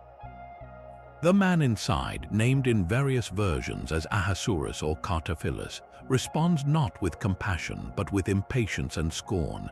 He taunts the suffering figure, telling him to move along, to not linger, to get on with his execution. In that singular, heartless moment, he embodies a rejection of grace itself. Jesus turns to him and delivers a punishment that is as simple as it is horrifying. "I stand and rest, but you will go until the last day." With those words, the shoemaker's earthly life ends and his eternal sentence begins. He is cursed with immortality, forbidden the release of death, compelled to wander the world without rest or peace until the second coming. This simple folk legend became a powerful and pervasive archetype throughout the Middle Ages. He was the ultimate outsider, a spectral figure reported in towns and villages across Europe, a man with a long white beard, worn-down clothes, and an expression of infinite sorrow, who would tell his strange tale before moving on, never aging, never dying. But his punishment was far more nuanced than simply being unable to die. The true agony of his existence lies in its cyclical, repetitive nature. He is a man forever out of sync with time, forced to watch the world move on without him. He witnesses empires rise and crumble to dust, languages evolve and fade away, and every single person he ever feels a flicker of connection with grows old and dies while he remains unchanged. This is the profound curse of the wandering Jew. He is sentenced to experience an endless series of goodbyes. Every friendship, every kindness, every potential for love is merely a prelude to another devastating loss. He is the embodiment of endless grief, a man who can form connections only to have them ripped away by time, over and over and over for centuries. His immortality is not a gift but a prison of perpetual mourning. This aspect of the myth taps into one of our deepest, most primal fears. Not just the fear of death, but the fear of being left behind, of being the last one standing, alone with only memory for company. His wandering is not just a physical journey, it is a psychological state of rootlessness and profound disconnection. He can never build a home, never have a family, never know the comfort of growing old with a loved one. He is a living ghost, a spectator to the human experience, but forever barred from fully participating in it. In many tellings, his curse is tied directly to the Earth's own timeline. He cannot die until Christ returns, making his fate intertwined with the apocalypse itself. He is a walking memento mori for those he meets, a chilling reminder of divine judgment and the consequences of a hard heart. But he is also a profoundly tragic figure, a man being punished for a moment's cruelty with an eternity of exquisite sorrow. The legend evolved over time to explore the possibility of redemption, often through the very love he is denied. In some romantic era interpretations, his endless wandering becomes a quest not just to survive but to atone. He might fall in love only to see his beloved perish, her death fueling his desire for forgiveness.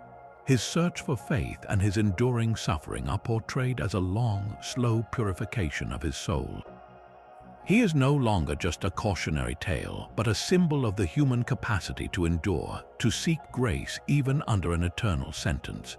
The wandering Jew becomes every one of us who has ever felt alone, who has ever carried a regret so heavy it feels like it will last forever.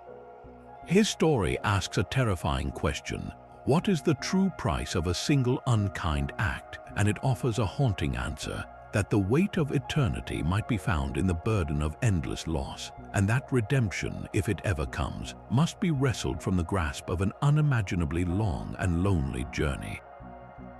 Just as the Wandering Jew's story explores the agony of an eternity defined by loss, our next myth presents a being who willingly chooses a mortal life of love, knowing it will inevitably lead to a different kind of eternal separation. We travel now to the banks of the West Lake in Hangzhou during the Song Dynasty for one of China's 4 great folktales, the enchanting, heartbreaking, and deeply layered story of Madame White Snake. This tale begins not with a human, but with a serpent, a powerful white snake spirit who had cultivated her magic for 1,000 years, achieving the ability to take on a breathtakingly beautiful human form. She took the name Bai Suzhen and was accompanied by her loyal friend and sister, a green snake spirit named Xiaoqing, who chose to serve her as a handmaiden. One day, while masquerading as a noble lady by the serene West Lake, a sudden downpour forces her to seek shelter. A young, kind-hearted herbalist's apprentice named Zhu Zian offers her his umbrella. In that simple, chivalrous act, a profound connection is forged. Bai Suzhen, moved by his gentle nature and perhaps yearning for the mortal experiences her long cultivation had denied her, falls deeply in love. She and Xiaoqing use their magic to construct a grand house and a life for them, and she and Zhu Zian are soon married. For a time, their life is one of perfect, blissful harmony. Bai Suzhen uses her extensive knowledge of magic and herbs to help Zhu Zion establish a highly successful medicine shop, and they become pillars of their community, known for their generosity and kindness. She is the perfect wife, intelligent, supportive, and deeply in love. But this idyllic existence is built upon a foundation of a single, carefully guarded secret, her true nature. The central tension of the entire myth rests on this concealment. Is her love a deception, or is her serpentine form the real deception, obscuring the truly human love and compassion she has come to feel? The story masterfully blurs these lines, forcing us to question what truly defines a monster. The equilibrium shatters during the Dragon Boat Festival, a day when tradition demands the drinking of realga wine, a substance potent enough to ward off evil spirits and snakes. Zhu Zion, unaware of his wife's true identity, innocently pressures her to partake in the holiday custom. Bai Suzhen, trapped by the expectations of her human role and not wanting to arouse suspicion, reluctantly drinks the wine. The result is catastrophic. The powerful magic of the realga wine counteracts her own, and she is overcome. She retreats to her bedchamber, but when Zhu Zion enters to check on her, he is met with a sight that shatters his mind. Not his beautiful wife, but a gigantic white serpent coiled upon their bed. The shock is so immense that he literally dies of fright on the spot.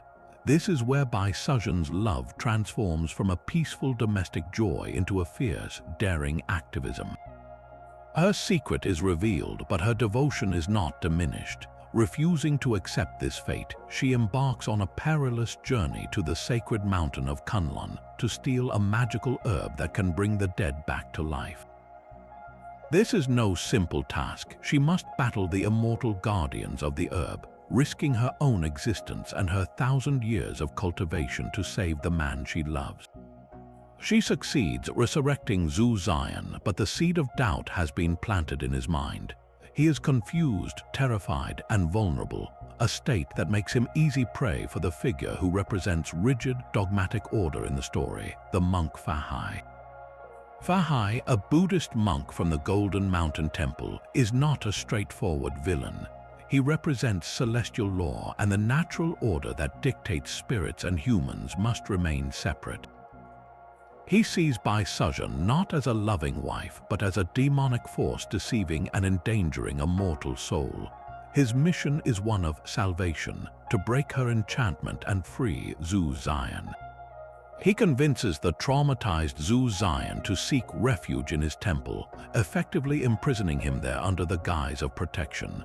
What follows is an epic confrontation, not between good and evil, but between two conflicting definitions of love and righteousness.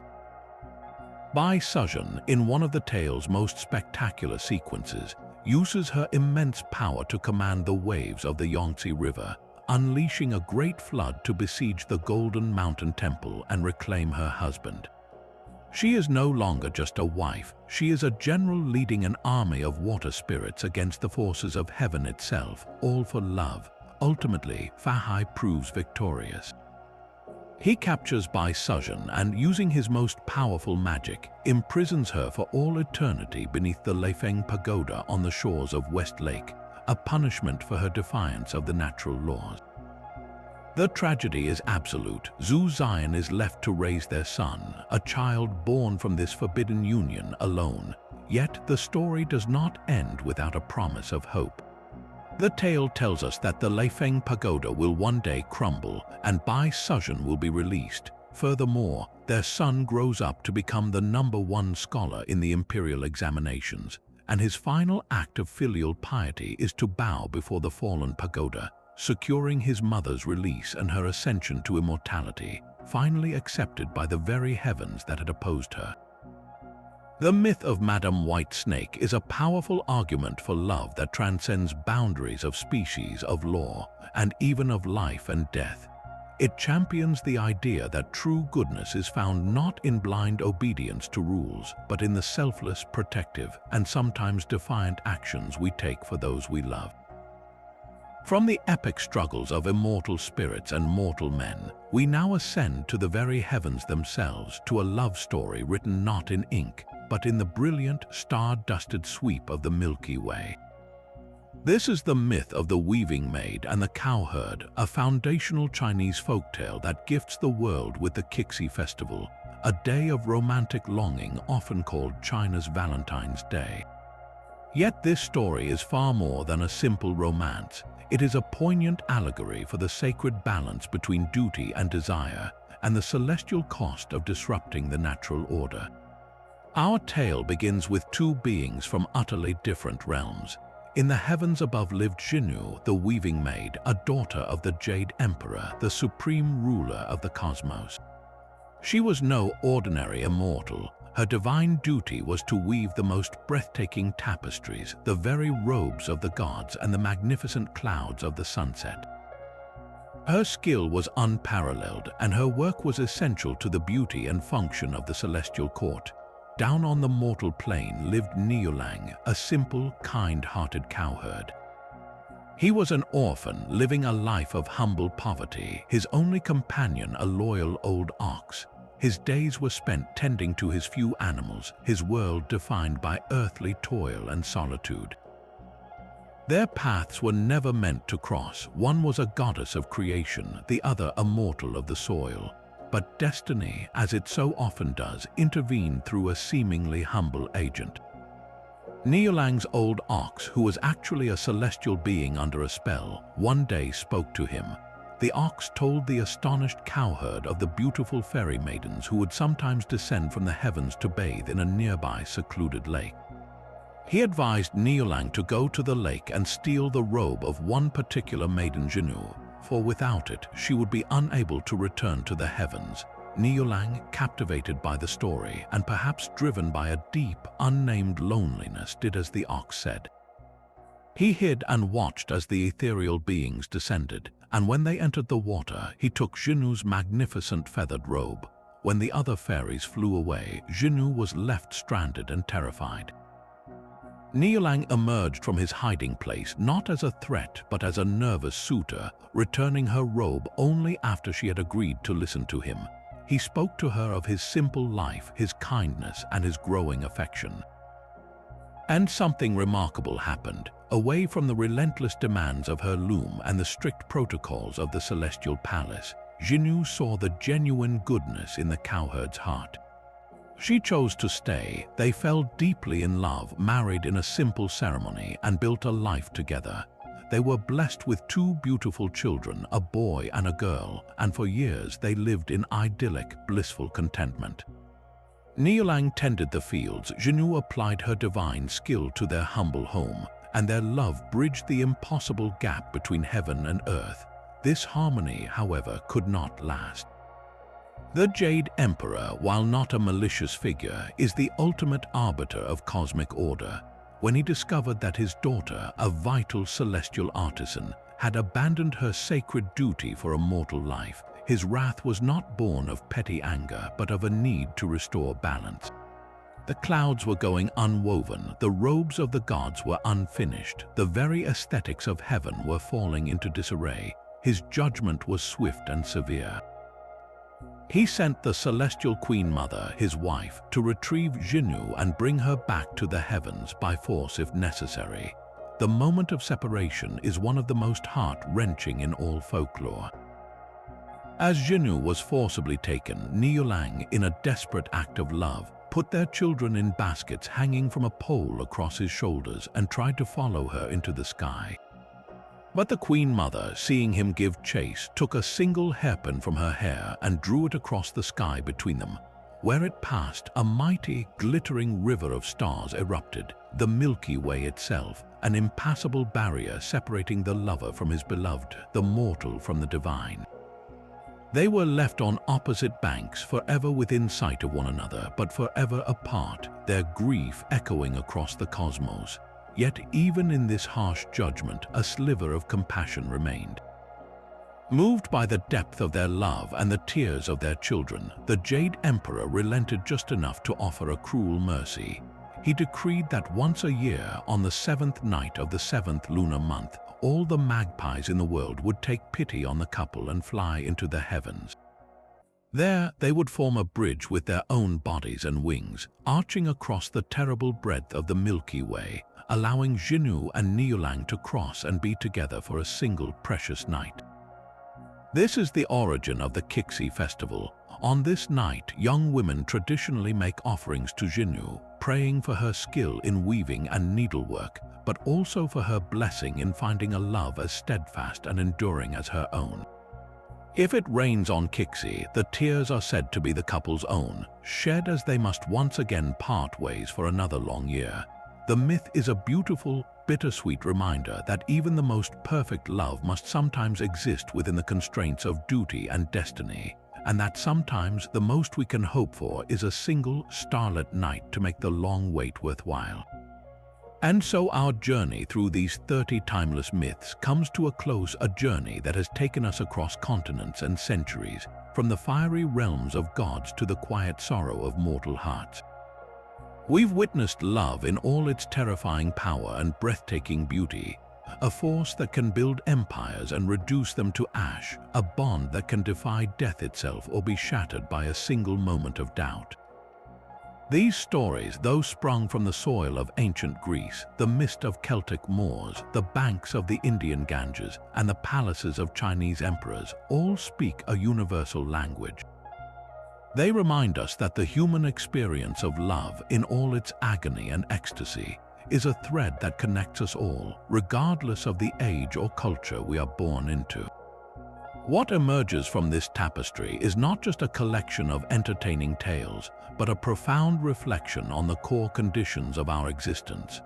We see the recurring, aching theme of love intertwined with sacrifice, from Orpheus's descent into the underworld to Savitri's debate with the god of death.